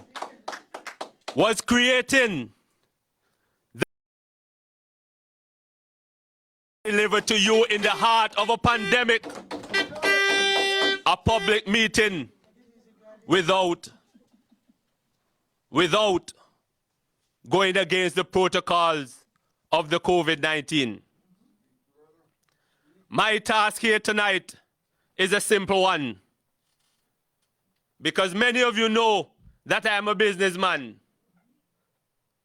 And like all business owners out there, it doesn't matter the sector you're in. We are all in this together, and we're all feeling the squeeze. Yes. Therefore, we need a stimulus, because we need to survive. You to listen to the gibberish that we hear constantly out of the mouth of the Honorable Gaston Brown, telling people about they're just looking money to waste. How can people who say they love people be so heartless? When they see the struggle of Antiguans and Barbudans, persons who are normally at the top of the food chain, now I come begging you to give them some assistance. And what you have as a government, all they can say is that people are looking money to spend. But my question to you is, why are we unable to get a stimulus in any way, shape, or form? Why are we only getting excuses? Why is it that the government that boasted then how well they're doing cannot offer the people of Antigua and Barbuda some relief? But brothers and sisters, I know time is against us, but I'm not going to hurry tonight, because I want us to take a look at the sufferers here in Antigua and Barbuda. And I want to start with the LIAT workers. The Prime Minister has gone to great lengths to see LIAT rise again, claiming it is critical to air transportation in the region. He even borrowed 20 million US from Venezuela and another set of millions from Antigua Commercial Bank to inject into LIAT. But nowhere in that money is a dollar of the 79 million owed to the workers in severance. Not one single dollar he had put towards the suffering people who are there on the breadline because of the collapse of LIAT. I want to say, if you don't believe me, search the budget presentation. The only thing you will find is one small paragraph where the government to do all in its power to address the concern of LIAT workers. And yet, there is no mention of any plan to pay these workers. No plan whatsoever. And I just want to say that the Prime Minister also told us that the Social Security contributions for 2020 declined by 40%. That 40% represented 11,000 people who are no longer contributing to the scheme since the pandemic. And he told us that 70% of those persons were hotel workers. Yet all this so-called government, so-called caring government, as they self-proclaim, has to say about the thousands of unemployed workers is that nobody will go hungry.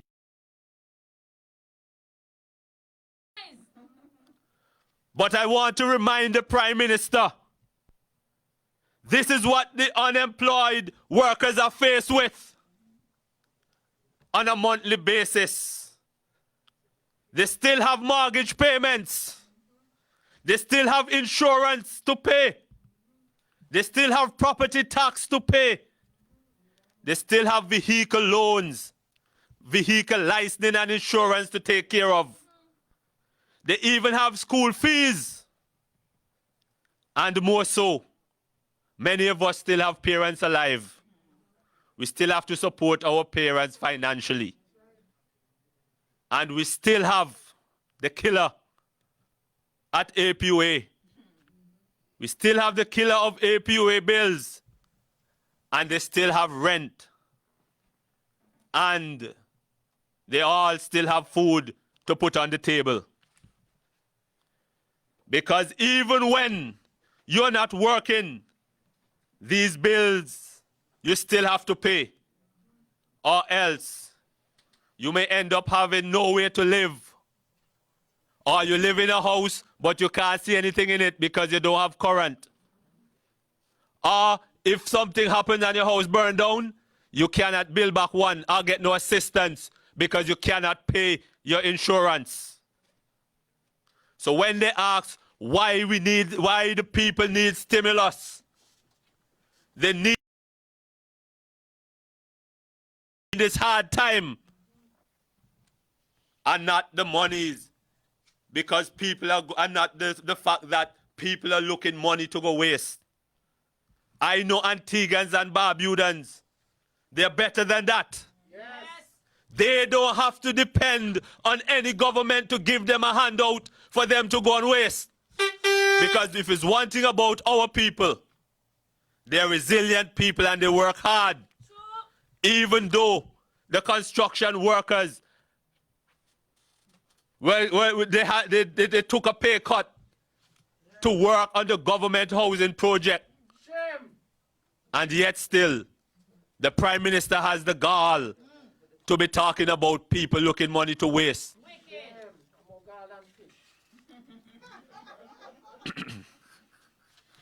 As I said during the budget debate, the Prime Minister has virtually abandoned the middle class.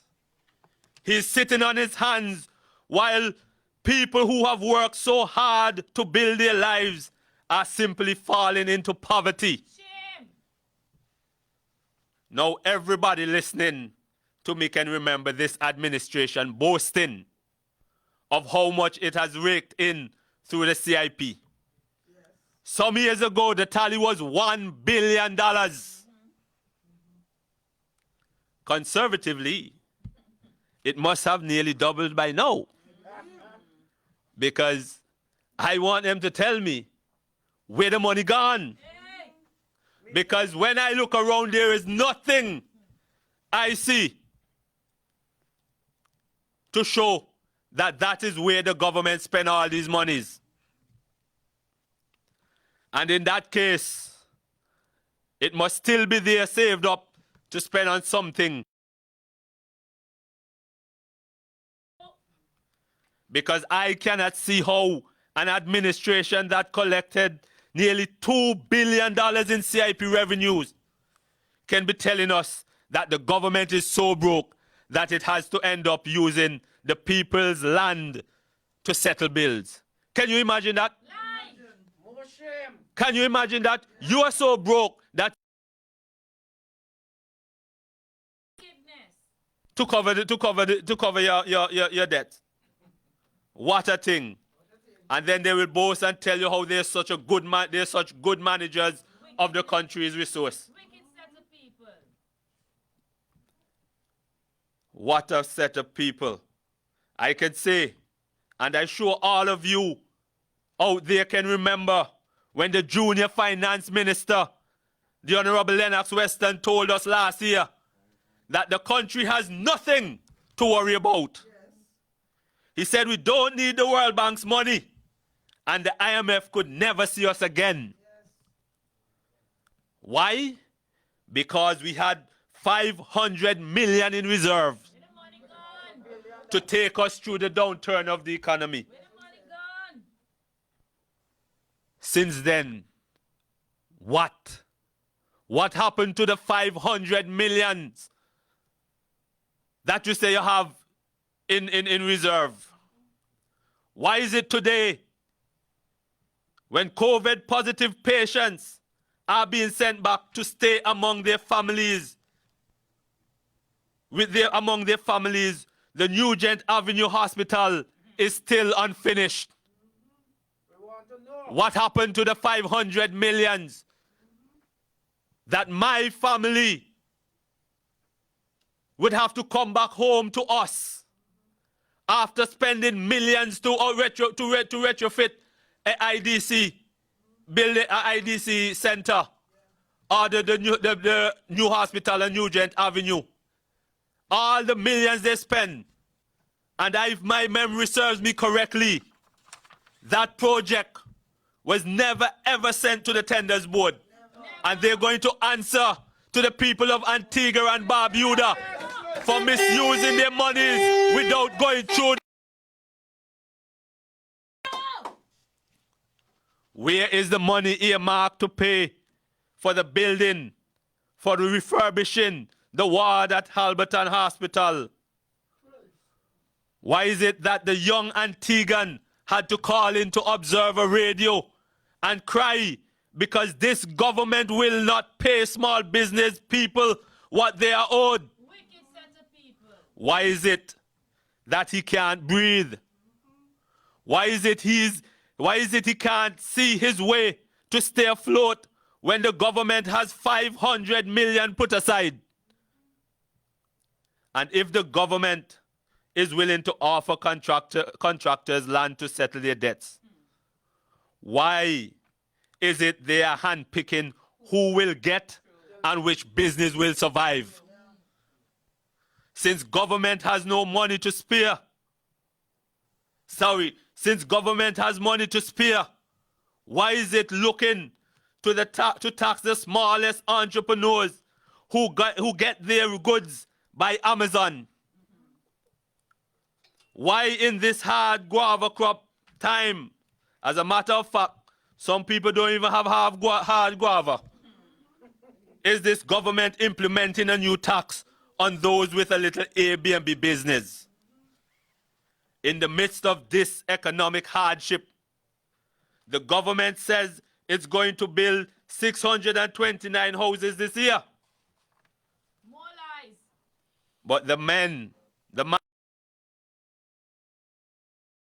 not likely to get a construction job on this project because up to now, we don't know the identity of this contractor. I want to say this tonight again. I told them before, must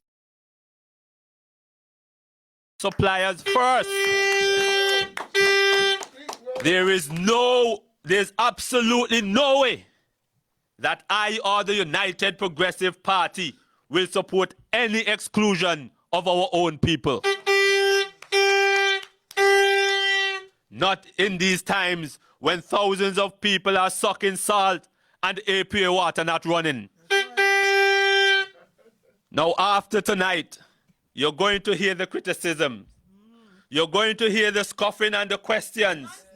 You're going to hear them asking where the UPP expects the government to find money for this stimulus package.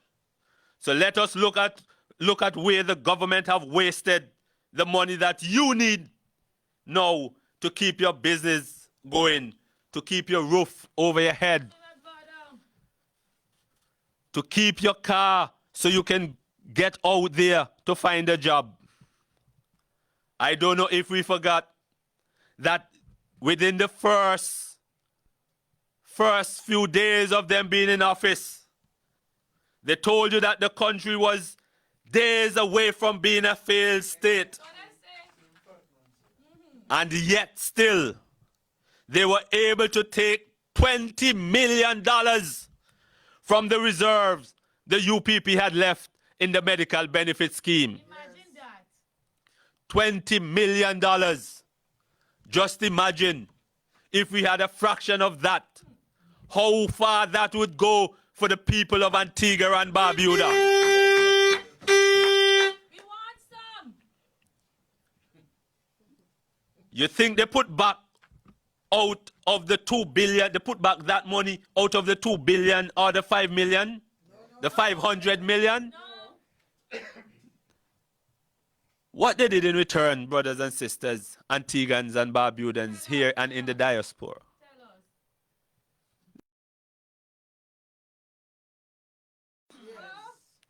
Can you imagine?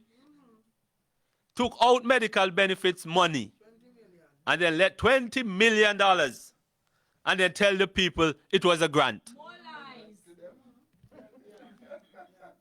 Where else we can find, where else the money would have come from? Brothers and sisters, remember the Prime Minister told us there was fraud going on at customs. Yes. And that his signature was even forged. Yes. And I believe he said one broker alone had defrauded customs of $3 million. Said so. $3 million. The matter was never reported to the police because the commissioner said so. You think the people of this country got back the 3 million returned to them? Just imagine if we had gotten back that monies. How far $3 million in this time can go for the hard working people who are literally on the breadline at this point. Brothers and sisters, Antiguans and Barbudans, the wastage doesn't end there.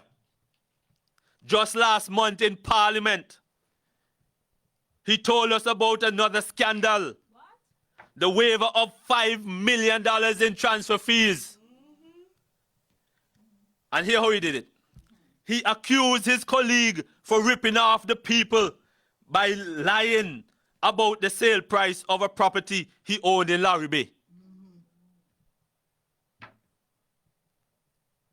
He told us that his colleague sold the property for $50 million. And he and the cabinet waived the transfer fee of 10%. You know how much $5 million would do or help the people of this country during this pandemic? But has the Prime Minister made any move to recover your money? I don't know if you heard that he did, but I haven't. I can go on. And I know they like to say that we tell a lot of lies, but you can check. Because he even mentioned these things in Parliament. Ask the government, where is the US $4 million spent on batteries for the solar farm that you and I are still waiting? Waiting to receive. And the funny thing about it again, all these wastages, all this is happening under the watch of the Prime Minister and Finance Minister, the Honorable Gaston Brown. Yes. And when they're done, they tell you about transparency and anti-corruption. The people of this country is awake. And as we use the term as younger folks, we are woke. Yeah.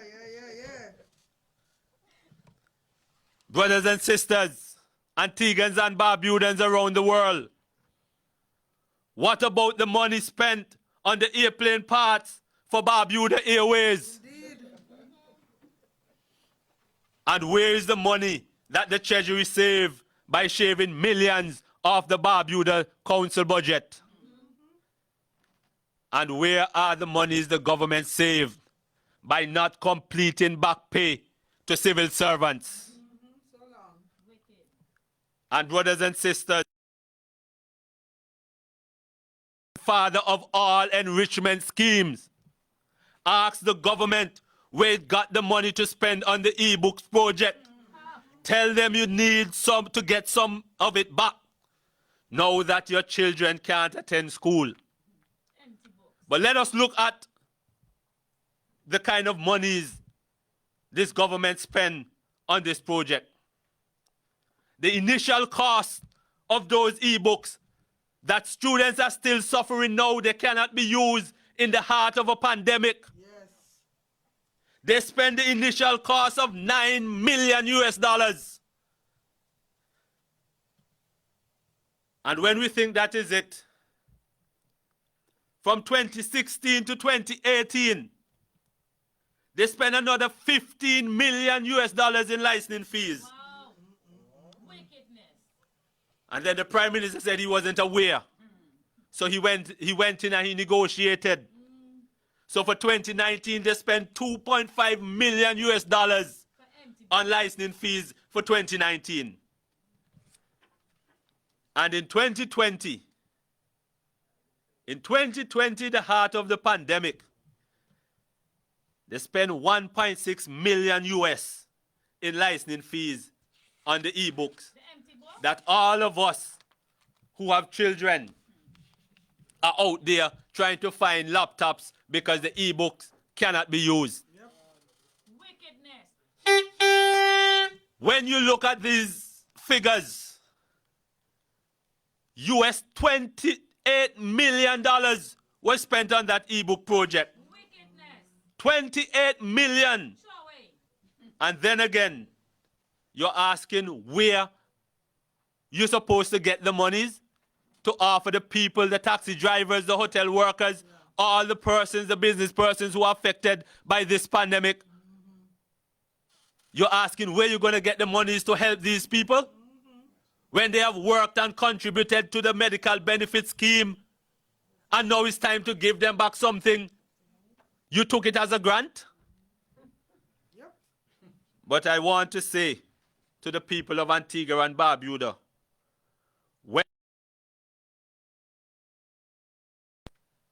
tell them take back the e-books because they have no use. That's 75 million EC, Yes. which is the US 28 million they spent on those e-books. Just imagine we had those monies. How much our people would be appreciative Yes. Yes. Wickedness. of some sort, a donation of some sort, a help of some sort. Persons told me, we're not about the monies. Because if we get it in write-off against a bill, it's just as we have the cash. Because it may not do as much getting the cash. So when we speak of stimulus here in the United Progressive Party, we don't necessarily mean you're going to take up monies and give to people. Help them out. We believe that any way you can offer relief to the people of Antigua and Barbuda, it will be much appreciated Yes. by the people. I want to say to the people of this country that you should have no fear in the Redeem team, because many of us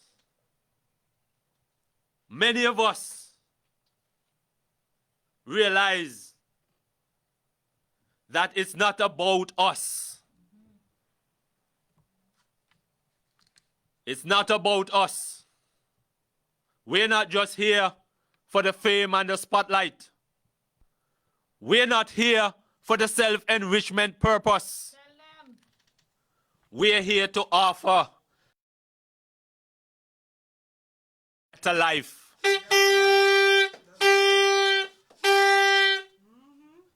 So when the government asks, how can I afford the stimulus package, and that you're going to waste the money, tell them, listen, if you sell some of the e-books, you would have more than enough money to give us, that if a little waste, it shouldn't be a problem. So brothers and sisters, Antiguans and Barbudans, it would be remiss of me to leave this podium and not to pledge my full support. And when I say my full support, I don't mean my 100%. I mean my 150% support to the political leader, Harold Lovell.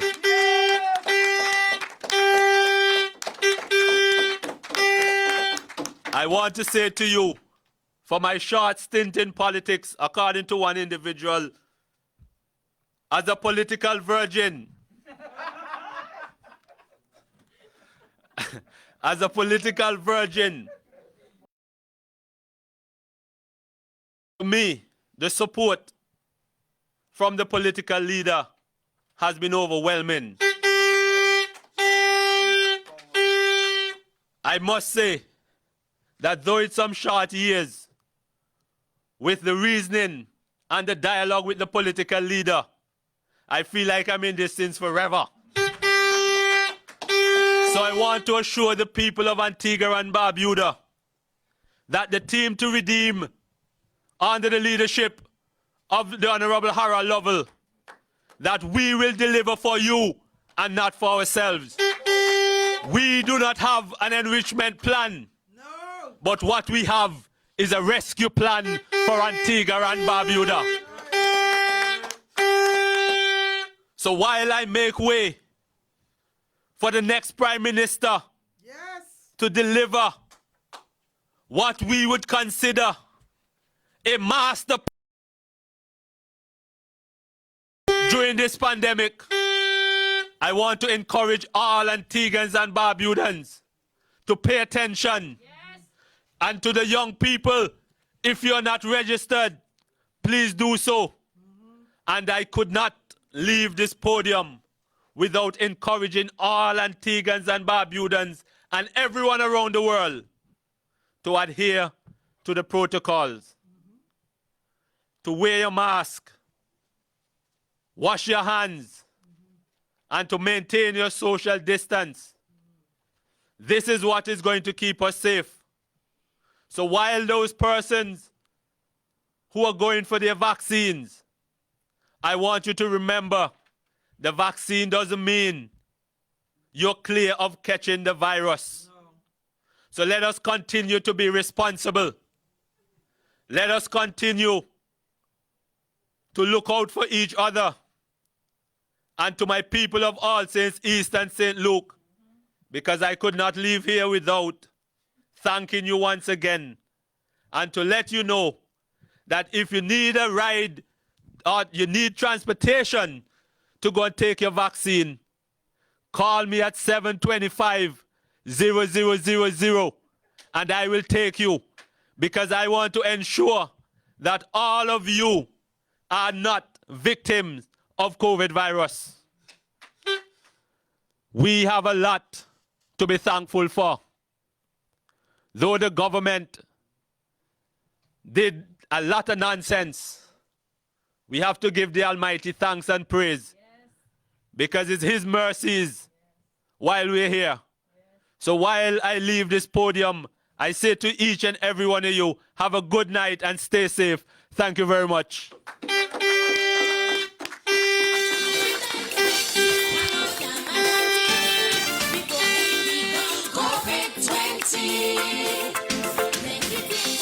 The Black Panther from the South. Thank you, Brother Jamal. You continue to inspire the youth with your vision, the elderly with your wisdom, and your colleagues with your commitment. Thank you for all those reality checks. And I just want to thank all our over 32,000 viewers that are viewing this meeting. Over 32,000 viewers.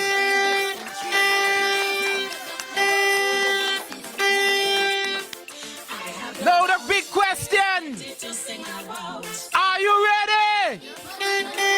You're ready for the final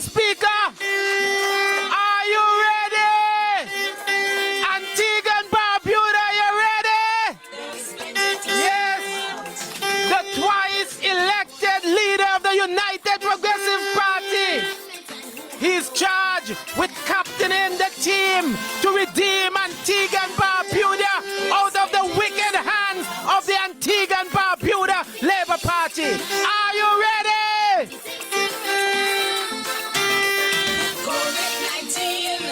He was a highly successful Minister of Tourism. You remember that? A courageous and resilient Minister of Finance. You remember that? On the tough times. A trusted and loyal acting Prime Minister of Antigua and Barbuda. People, you remember? And so he brings a wealth of knowledge and experience to the table at this time when leadership matters in Antigua more than ever.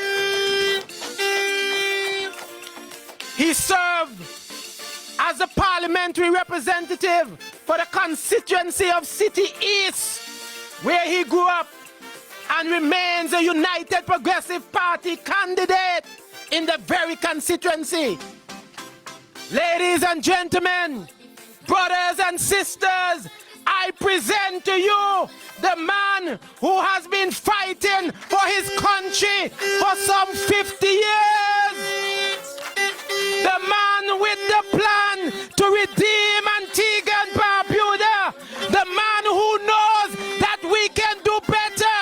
The man, the visionary leader, the next representative of St. John's City East, the next Prime Minister of Antigua and Barbuda. Are you ready for him? Put your hands together. Get crazy in your living room. Antigua and Barbuda. Brother, the visionary leader, Harold Lovell.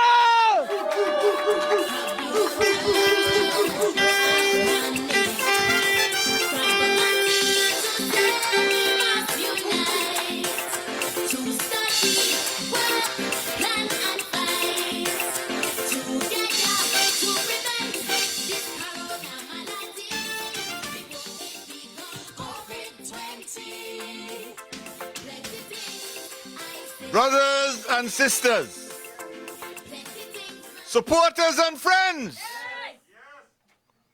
listeners and viewers, and I'm referring to everybody, whether you're here in Antigua and Barbuda or whether you're out there in the diaspora. Let me say a warm and special welcome to all of you. I want to also take the opportunity to welcome those of you who have decided to join us on this historic to be here with the United Progressive Party. But I also want to pause for a moment just to join with our sisters and for all our women as we observe International Women's Day. But I have to say, after listening to the phenomenal presentations by my sister and my brothers, all I can say for the Redeem Team. And once again, I want to say to the speakers who came before,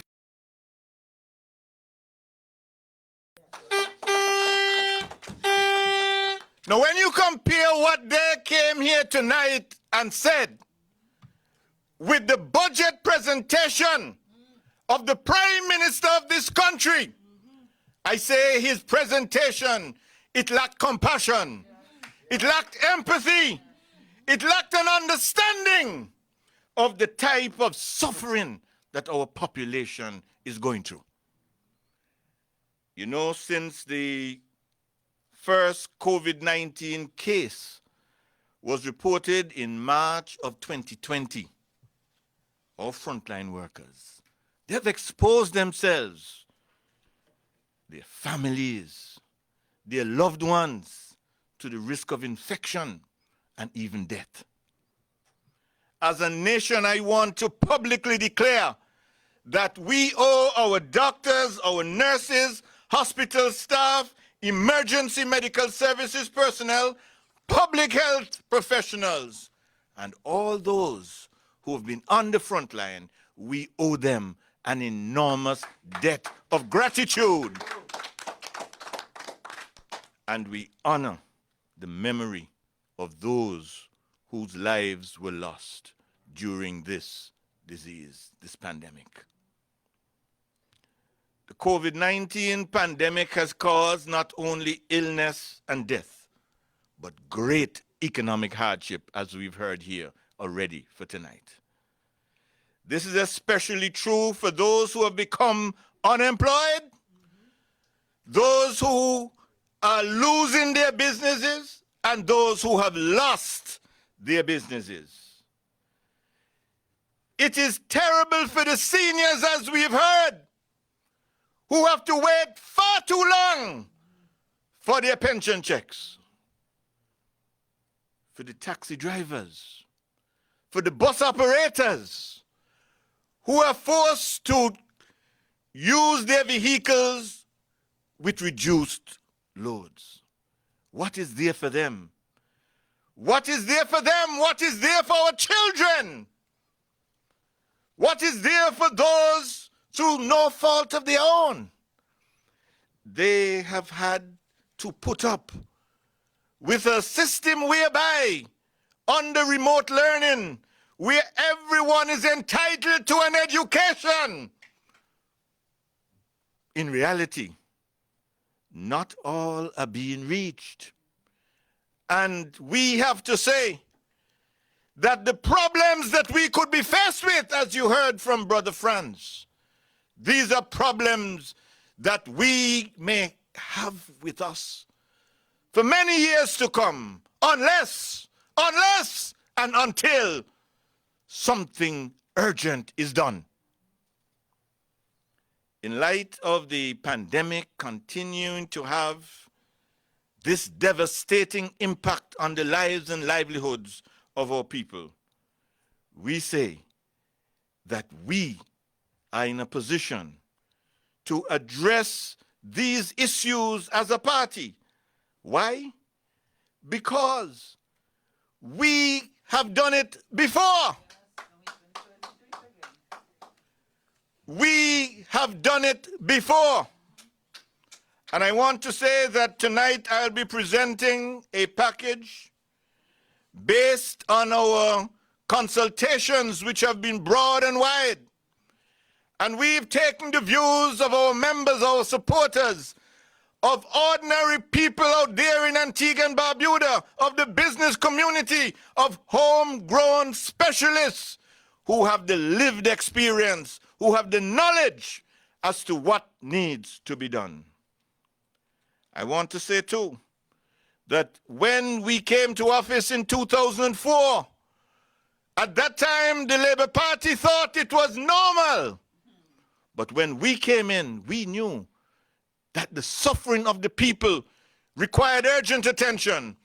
And so it is no coincidence that today, when the Prime Minister speaks of the relief packages that are available, the social programs, each and every one of those were introduced by the United Progressive Party. Talk about the dollar barrel, school meals, school uniform, the senior citizens utility subsidy program, the PDV cab people's benefit program. All of these were introduced without exception by the United Progressive Party.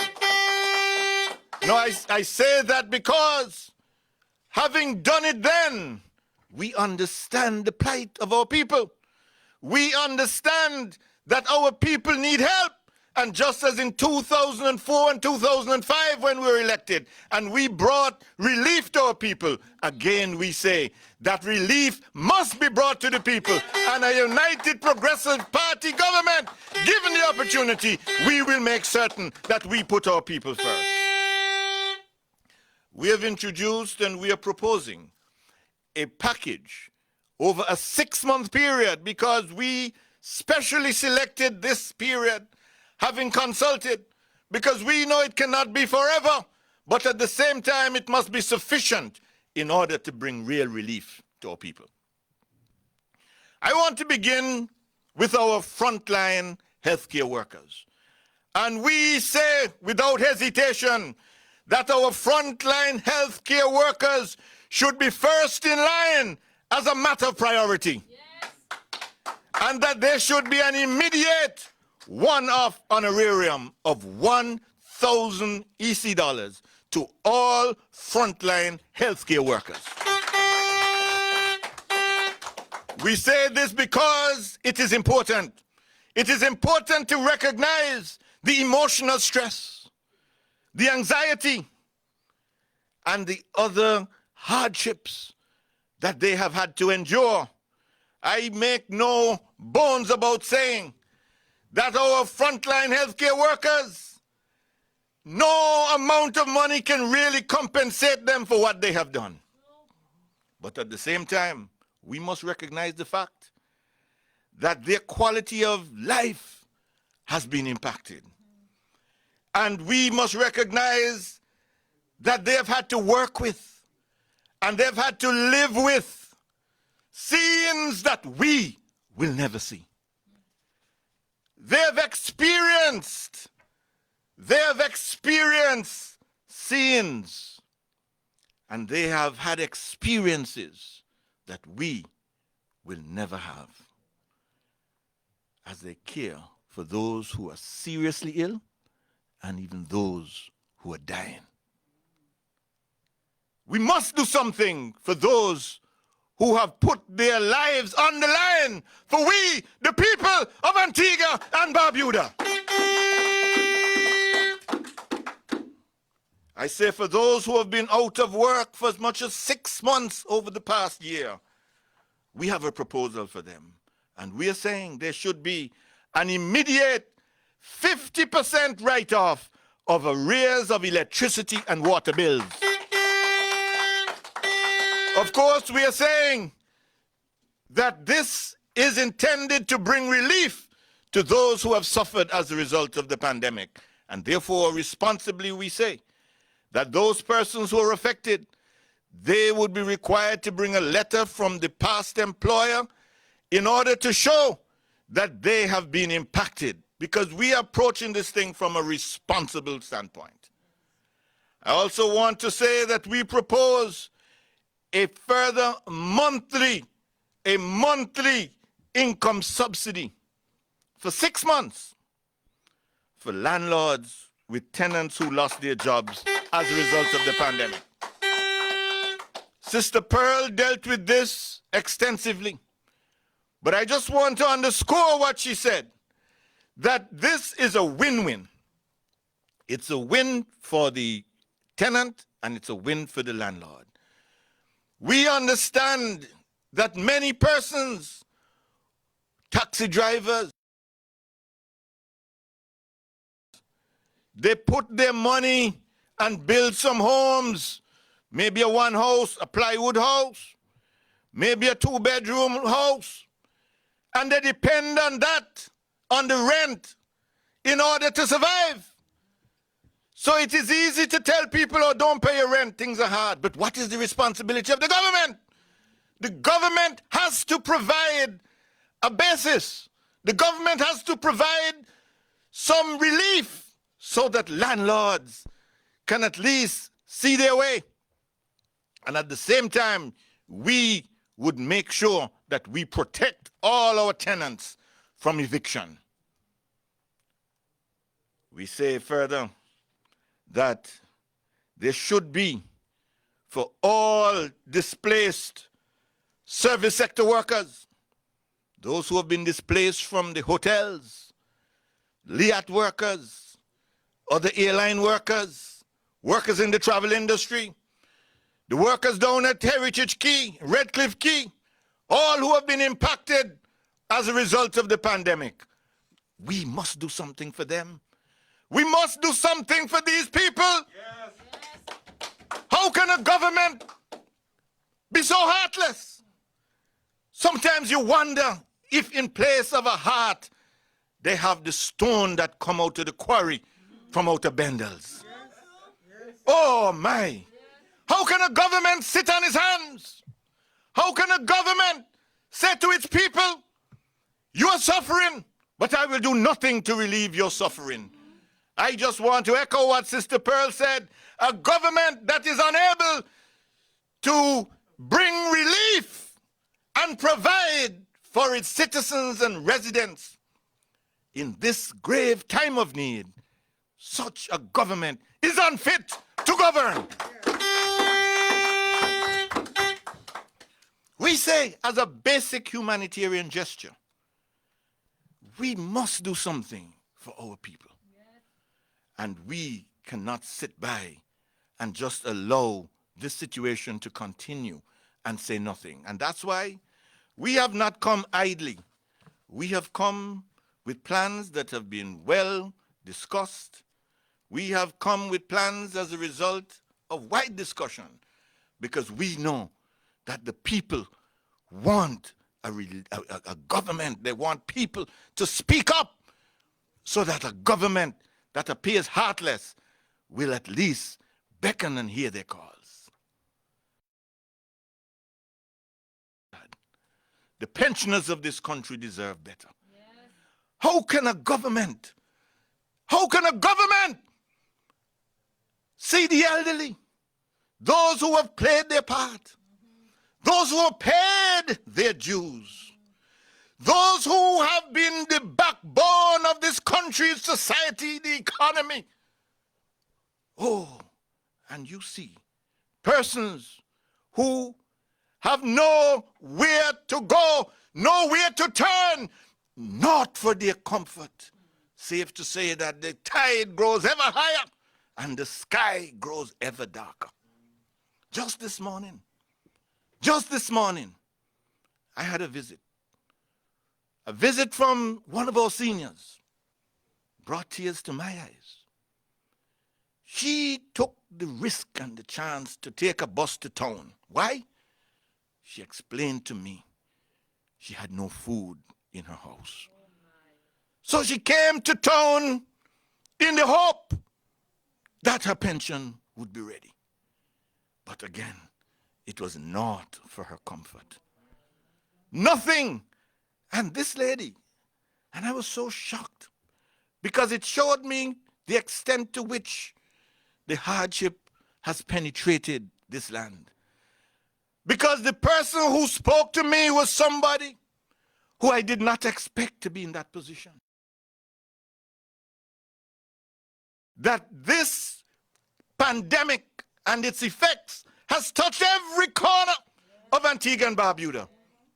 From Crosby's to Crab Hill, from Bethesda right down to Five Islands. All are involved, all are consumed. My brothers and sisters, ladies and gentlemen, the time is now for us to do something and to force this uncaring administration to do something. And so for our pensioners and the Social Security scheme, we say without hesitation, money must be put into Social Security. Money must be put in. We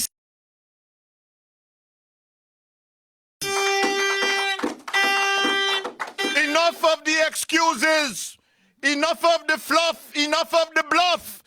Time to put money in Social Security or move out to the way. It's terrible. Oh God, man. Oh, pensioners, they're suffering. They're suffering. It's not their fault. It's not their fault, and the Labour Party has a moral obligation and a duty to fix it, because they mashed it up in the first place. Yes. And so we're saying, in addition to the 20 million, they should continue paying the 2.3 million that is paid monthly from central government and the 1.2 million monthly from the statutory corporations. But we must bring this inhuman and this wicked practice of having our seniors walk in the hot sun and can't get any relief when they are entitled to get relief from the Social Security scheme. They're the most vulnerable.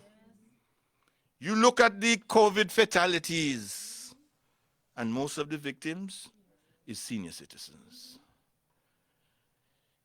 We talk about that the disease preys on all of us, that everybody is at risk. But the elderly cannot run fast enough. And they are the ones who are being caught and brought down by COVID. So whilst we are preaching good health and improved immunity as a means of combating the virus, when our seniors are not able to buy food, to buy nutrients, to buy medication, to buy supplements, what is to become of them? But you see, we are preaching good health. Keep up your immunity, your immune system. But whilst they're preaching that, those who should be hearing, they're not in the church.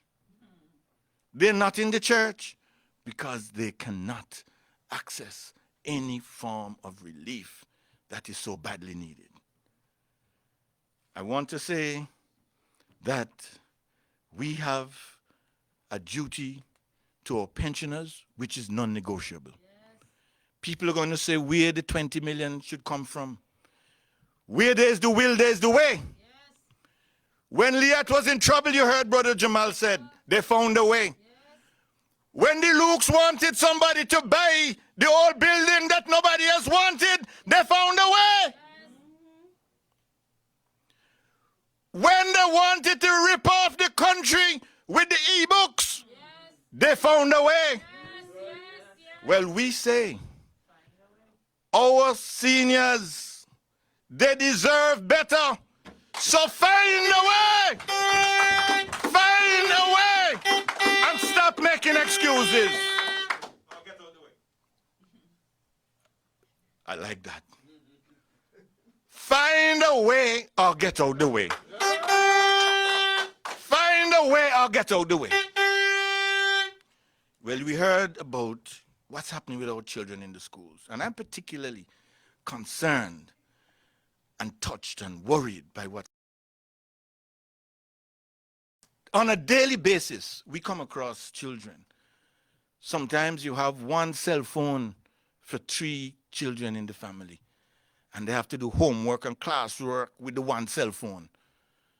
They don't have the device and the devices that are necessary in order to be doing their work at the level that is required.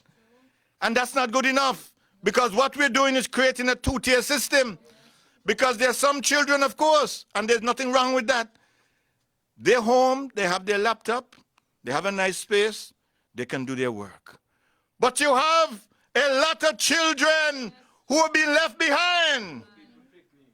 And it's poor people, children, who are suffering the most. We are saying that the education of our young people is the responsibility of this entire society. And so we are saying that it is the duty of the government to offer leadership, bring the private sector together, build a coalition, build a team of persons who are prepared to attack this problem frontally. Because we will not accept the excuses and the halfway measures anymore. And what is so hard is that these are problems that the United Progressive Party addressed long ago. Long ago, when under the leadership of Brother Mansour, we were distributing tablets and laptops to students and teachers. And you can imagine, if that program had been allowed to continue today, there would be no. We were leading the Caribbean as far as the ICT revolution is concerned. We were bridging the digital divide. We were bringing the internet age to the people of this country with our mobile buses, with our classrooms, that we're providing education for everybody. The access centers were there. We developed hotspots around this country so that those who didn't have it, it was accessible to them. And I want to say that it is for the government in alliance with the private sector, but the government has to give the leadership to provide free internet in the homes of children who don't have no internet, and internet for teachers who don't have any internet. Today, I was speaking to a head teacher, and he was telling me, and he confirmed, you have a lot of teachers out there. They have to be using their own data, their own resources and everything. Where's the government? I mean, what are they doing to make sure that the teachers can have the necessary devices and have internet? And we're saying that we must also make sure, not only internet, we must make sure we have laptops in schools.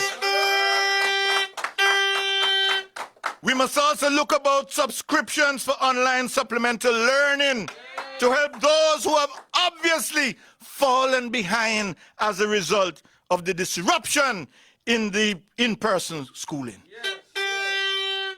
And we are promoting the need, the absolute need, for at least 50 hotspots around Antigua and Barbuda in the various communities. But we don't leave it there. We are also advocating for counseling and therapy for teachers and students and other education sector workers on whose shoulders the care and well-being of our 20,000 students have fallen. Now to what we are proposing for vendors, small and medium-sized businesses. This is the most important sector in any economy. Yes. And we want to make sure that the people who provide the goods and services for the public, that they don't go under. Yes. We have to make sure that something is done to keep them afloat. Please. Because no matter what, and the shop must always sell butter. Yes. Business must go on. Yes. And we have to make sure, brothers and sisters, that we take care of those who are facing hardship as a result of this pandemic. We can't just have them sitting down. We already heard from Brother Sean Bird the numbers, the shocking numbers of businesses that have been displaced, going under. And you have a government that's there twiddling, talking about how great they are, congratulating each other. Life was never so good, everything beautiful. And people are there suffering. People are there suffering. And they're out there claiming that they're doing such a fantastic job. They're doing foolishness. They're doing wickedness. They don't care about people. And I'm saying, brothers and sisters, that we have to get serious, and we have to demand of this government that they stand up and take their responsibility in taking care of the people of this country. No, I want to say that, of course, we're all touched by it. But this is not just a sentimental issue. This is also an economic and a governance issue. It's an economic issue because no economy can flourish if your private sector goes dead. And at the same time, it's a governance issue because the government cannot absorb the workers who will be displaced as a result of businesses going out. And therefore, it is absolutely important that something be done in order to give relief and assistance to the businesses that are suffering. And we want to say also that our approach is one where what we want to do is see businesses succeed. So, interest of the government to do the following. One, a business mentorship program should be offered to equip small and medium-sized enterprises with the skills, the survival skills that they need. And we're saying that this is necessary so that not only will they stay up, but they will become even more efficient and more profitable. And we're saying this can be done in collaboration and ought to be done under the leadership of the Antigua and Barbuda Investment Authority.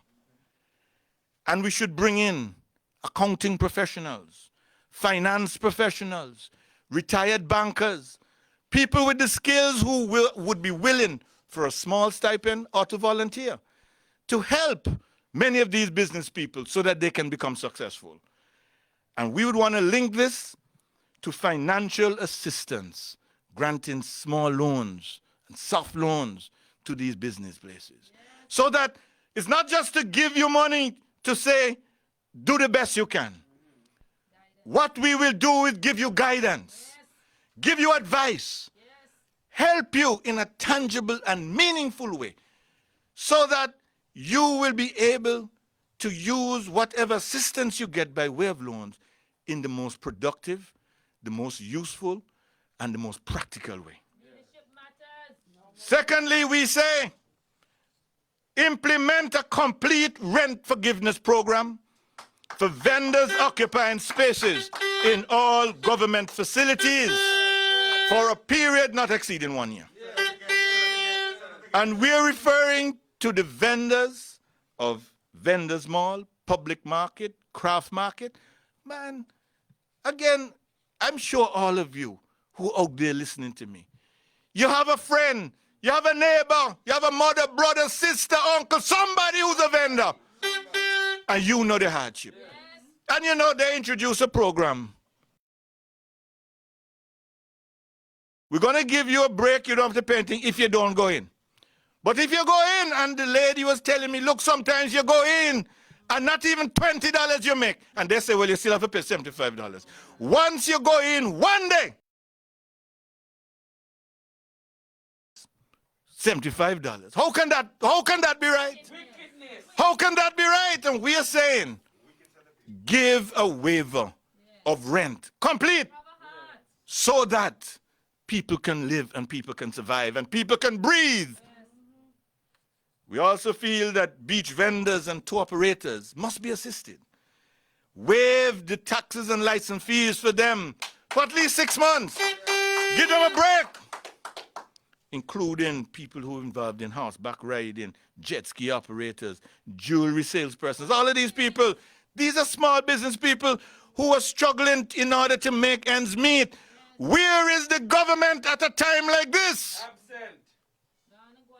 And then we say, the government should offer a 25% discount of APUA electricity bills for all registered businesses except banks and insurance companies. Now that is important because people are building up arrears on their light bill. But if you can't pay for one, how you pay for two? So it's a case where you'll find that people cannot make the payments because they're unemployed. And because they're unemployed, they cannot meet their obligations. No, this 25% write-off or discount on electricity bills, that in itself will help a lot of businesses to overcome some of the challenges and difficulties that they're facing. Now I come to the next area that we believe there should be some relief. And one of the farthest reaching forms of stimulus can be effected at the gas pump.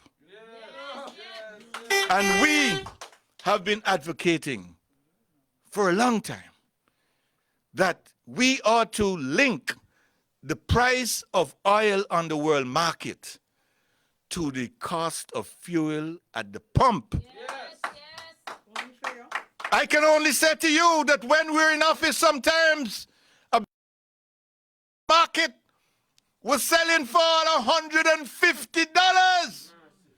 And when this government came in, a barrel of oil was 40 something, sometimes $35, and they still kept the price up there. They must pass on the price, pass on the saving. And our proposal, brothers and sisters, is that the cost of fuel at the pump should be reduced immediately from the $12.50 to $11. Take off $1.50. Take off $1.50. Because that $1.50 that you take off, people are going to spend it right in the economy again. Butcher shop, barber shop, baker shop, supermarket, corner shop. Everybody going to benefit. That money is not going to go up in thin air. That money is going right up back in the economy. And what we say is this. Right now, the government is getting in excess of $5 a gallon in consumption tax. And we're saying take off $1.50 off of that and take $3.50. And if you take $3.50, based on the budget estimate for this year, you're expecting to get $60 million from consumption tax. If you take off the $1.50, you will get 42 million instead of 16. That's $18 million in the pockets of our people. And that's the money that's going to be circulating in the economy. So what will drop off the consumption tax hill? It will roll straight down in the ABST Valley. What drop off the hill? Gone in the valley. Gone in the gully. So that's what we're saying. Give the country an opportunity so that the savings will go back in and help to stimulate economic activity in this country and bring some relief to people. I want to go on and talk about the farmers and the fisher folk, because I'm sure everybody is noticing that we live in a very strange world, and food security now is very important. And we have to make sure that we do everything possible to make ourselves food secure. And that is going to depend on our farmers and our fishers, our fisher folk, our fishermen. And we have to do everything that we can. They can not only survive, but that we protect them from eviction. Because what's happening now, because of the pandemic, some of the farmers have not been able to go out there and earn as they used to. You've had illnesses. You've had curfew restrictions. You have loss of markets. You have increased water being cut off at an increasing rate. So what you have now is that they're now going to some of these farmers and evicting them. That must stop. That must stop. And we're saying that the farmers should be provided water at a reduced rate. Give the farmers a break. And this should include all categories of farmers, whether it be livestock, crop, planting material producers. Anybody who's farming using government water should be given the break. We're calling for reduction in the cost of the agricultural inputs, the things you have to put in to make farming successful. Where is the government? We're calling on the government to utilize the tractor pool in a much more efficient way to help farmers. We're talking about farm roads that need to be immediately addressed. And I'm saying we also need for the farmers and the fishers a proper government guaranteed loan facility so that farmers can get the type of money that they need to position them to continue production and to rebound when the economic climate of this country improves. Finally, we are saying, and this is very important, we are saying that the government should use the CMC structure to source markets for those farmers who are unable to supply hotels and restaurants. The hotels and restaurants that have been closed down, the farmers are still there planting. CMC must come in there. And the government has a duty to provide markets. Go out there, man. Go out. All the people you're saying, you have this envoy, that envoy, and so on. Get markets for the farmers. I heard Andy Roberts the other day on the radio made a very good point. He said when you go fishing for the pelagic species, like the tuna and the mahi-mahi and so on, Antigua people don't like that so much. But it's the duty of the central agency here. Find markets overseas. Make sure that the farmers can live. Make sure the fishermen can live. These are things that a caring government ought to be doing.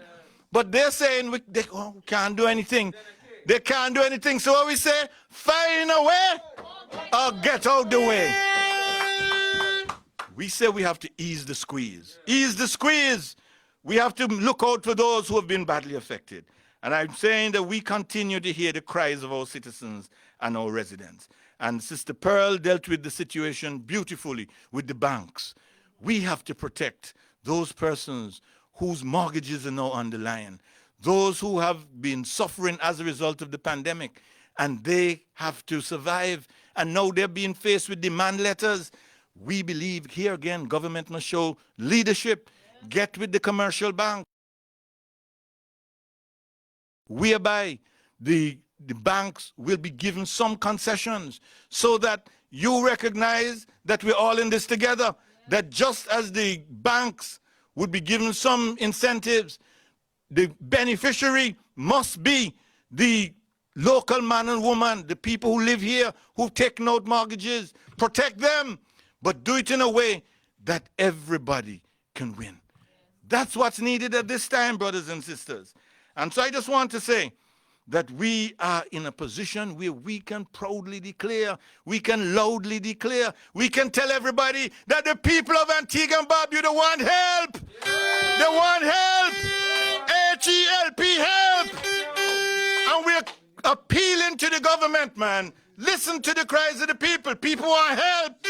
And you sitting down there, all of them sitting down there with the self-satisfied, smug look on their face.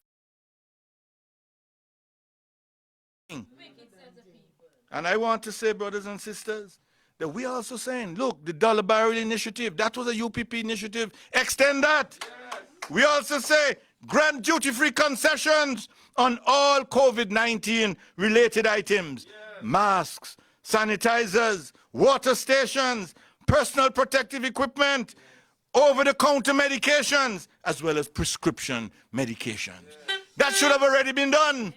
We're saying expand the PDV, People's Benefit Program, so that by COVID-19. This must be done. This is the way we bring relief to the suffering of our people. And we want to say further that Antigua has people who born here, and we have people who came to live here. But they say, what you say? Wahat yai, hat nose. Wahat yai, hat nose. Because when you can imagine that this administration hikes up the work permit license fees, doubled some of those fees, and now in this crisis, people are crying out, they can't make it. We say, cut all work permit fees in half, right away. Cut all work. Say, apart from that, that the labor code should be amended, and it wouldn't take too much. At the moment, a work permit will only allow you to work for a particular employer. One of our policies which we've been advocating long time, it was in our manifesto for 2018, change the work permit law so that if you have a work permit for security, that work permit can allow you to work for whomever. You have a lot of security companies in Antigua, but if you get a work permit for Purcell, and for whatever reason, you no longer are employed by Purcell, and you want to go and take up a job with Divine Security, or you want to go and take up a job with Competitive, or whoever, you have to get a fresh work permit again, and the fees have been doubled. So it's a double whammy in your back, double whammy. We are advocating. Change the law. A work permit, if you're a chef, you work as a chef wherever. And we will apply the laws as far as work permits are concerned. Because we also have to make sure that the laws are properly applied so that there's no abuse. And so we're looking at a fair system, and we believe that these things are absolutely necessary. Now, I know a lot of people are going to be saying, so where the money come from? But you heard Brother Jamal And I want to tell you again, where there's the will, there's the way. And I want to say further, we need to see the books for NAMCO. We call on the government, open the books and see, let us see what the balances are on the accounts for the CIP. Open the books and let us see what balances are on the accounts for the National Housing Corporation. Open the books so the people of Antigua and Barbuda can know for sure where the money gone. But we understand a program like what we have promoted here is a program that we have costed, and it will cost us about 2.5% of our GDP. Normally, a stimulus program in the United States, for example, they have recently introduced, the Congress approved a stimulus package for 1.9 trillion, which represents 10% of the US GDP. We're only saying 2.5. They're saying 10% of their GDP. So we know that what we're promoting is doable. It can be done. And I want to say that we understand, as a result of the mismanagement,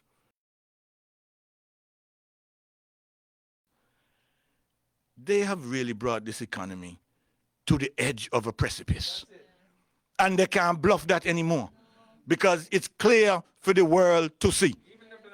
Everybody can see that they have mismanaged the money of this land. And so now they do not. We understand. We've been there before. And we also understand that apart from the mismanagement, the structural weaknesses in our fiscal structure are such that the primary revenue generating agencies are really not in a position to generate any increased tax revenue. We understand that, and we would not promote that. But we understand that given the widespread suffering in this land, that the time has come for the government to make a decisive move. The time has come for the government to understand that borrowing is never easy. But if you're going to go and borrow at 8 and 9 and 10% to provide relief, that's not the way to do it. We are saying that the government needs to put together a proper plan, similar to what we're talking about. A proper plan that will show that you're bringing relief to your people. The Americans who sit on some of these boards for the multilateral corporation, the Canadians who also sit on the... If you go around the world, you will see that governments all over the world are making provision to bring relief to their people. But you have to plan it. You have to put a proper plan together. And we are saying that if we were in office, what we would do, we would have the skill and we would go out and we would see concessional financing. And with the financing, we're looking for a 5-year moratorium. We're looking for 2% or less. And we would approach friendly governments. We would leave no stone unturned. We would work tirelessly to bring relief to the people of Antigua and Barbuda. We did it before. And I also want to say, brothers and sisters, that when they say nothing can be done, just remember last week in the cabinet notes, they were telling us that this company, YIDA, the YIDA that gets all the tax relief, that provides no employment for local people, that pays no local taxes, that destroys our environment, they were saying that YIDA cannot get money out of China.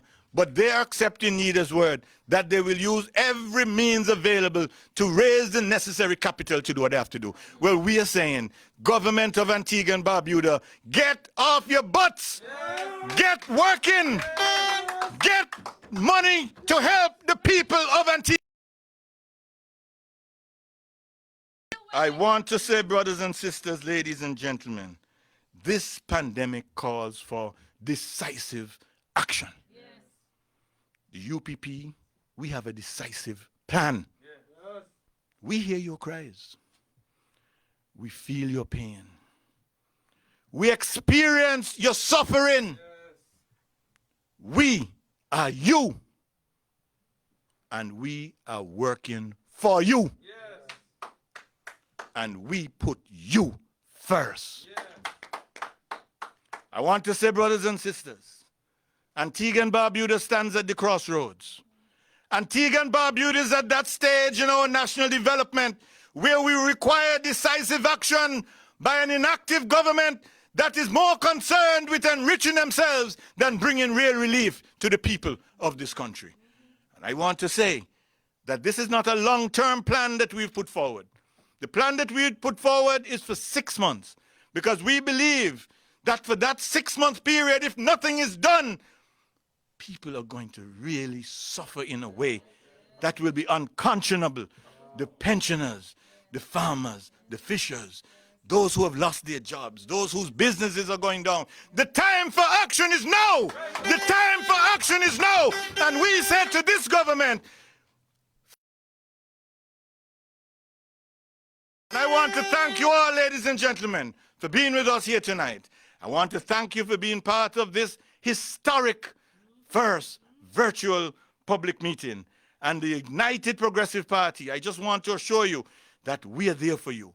Brothers and sisters, the Redeem team is there for you. The Redeem team is there for you. And we just ask you to stand with us and let us make sure that this administration brings to the people the type of relief that they need. And if they can't find a way, get out the way and make room for the United Progressive Party. Thank you and God bless.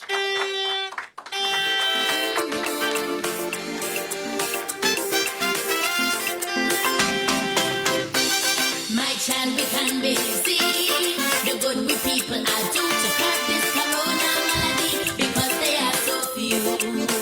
I have no doubt there is plenty to sing about. Seems like total liquidation. Thank you, Brother Lover, for such an invigorating and inspiring, informative presentations.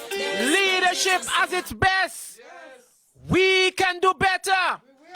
We can do better and we will do better. You have listened to the next Prime Minister, a visionary leader, as he puts forward the plan for Antigua and Barbuda during this economic time that we are facing. Men, brothers and sisters, that has brought us to the end of our first virtual public meeting. I hope that you were informed. I hope that you were educated so that moving forward, we can engage in meaningful dialogues for the advancement of Antigua and Barbuda.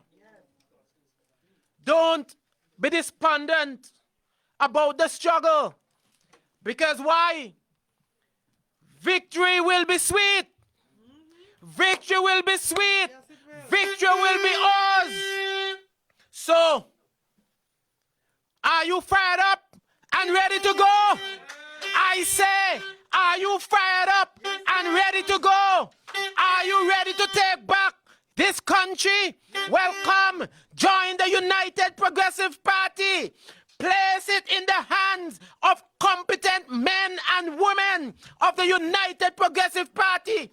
We stand ready and waiting to lead this country of Antigua and Barbuda.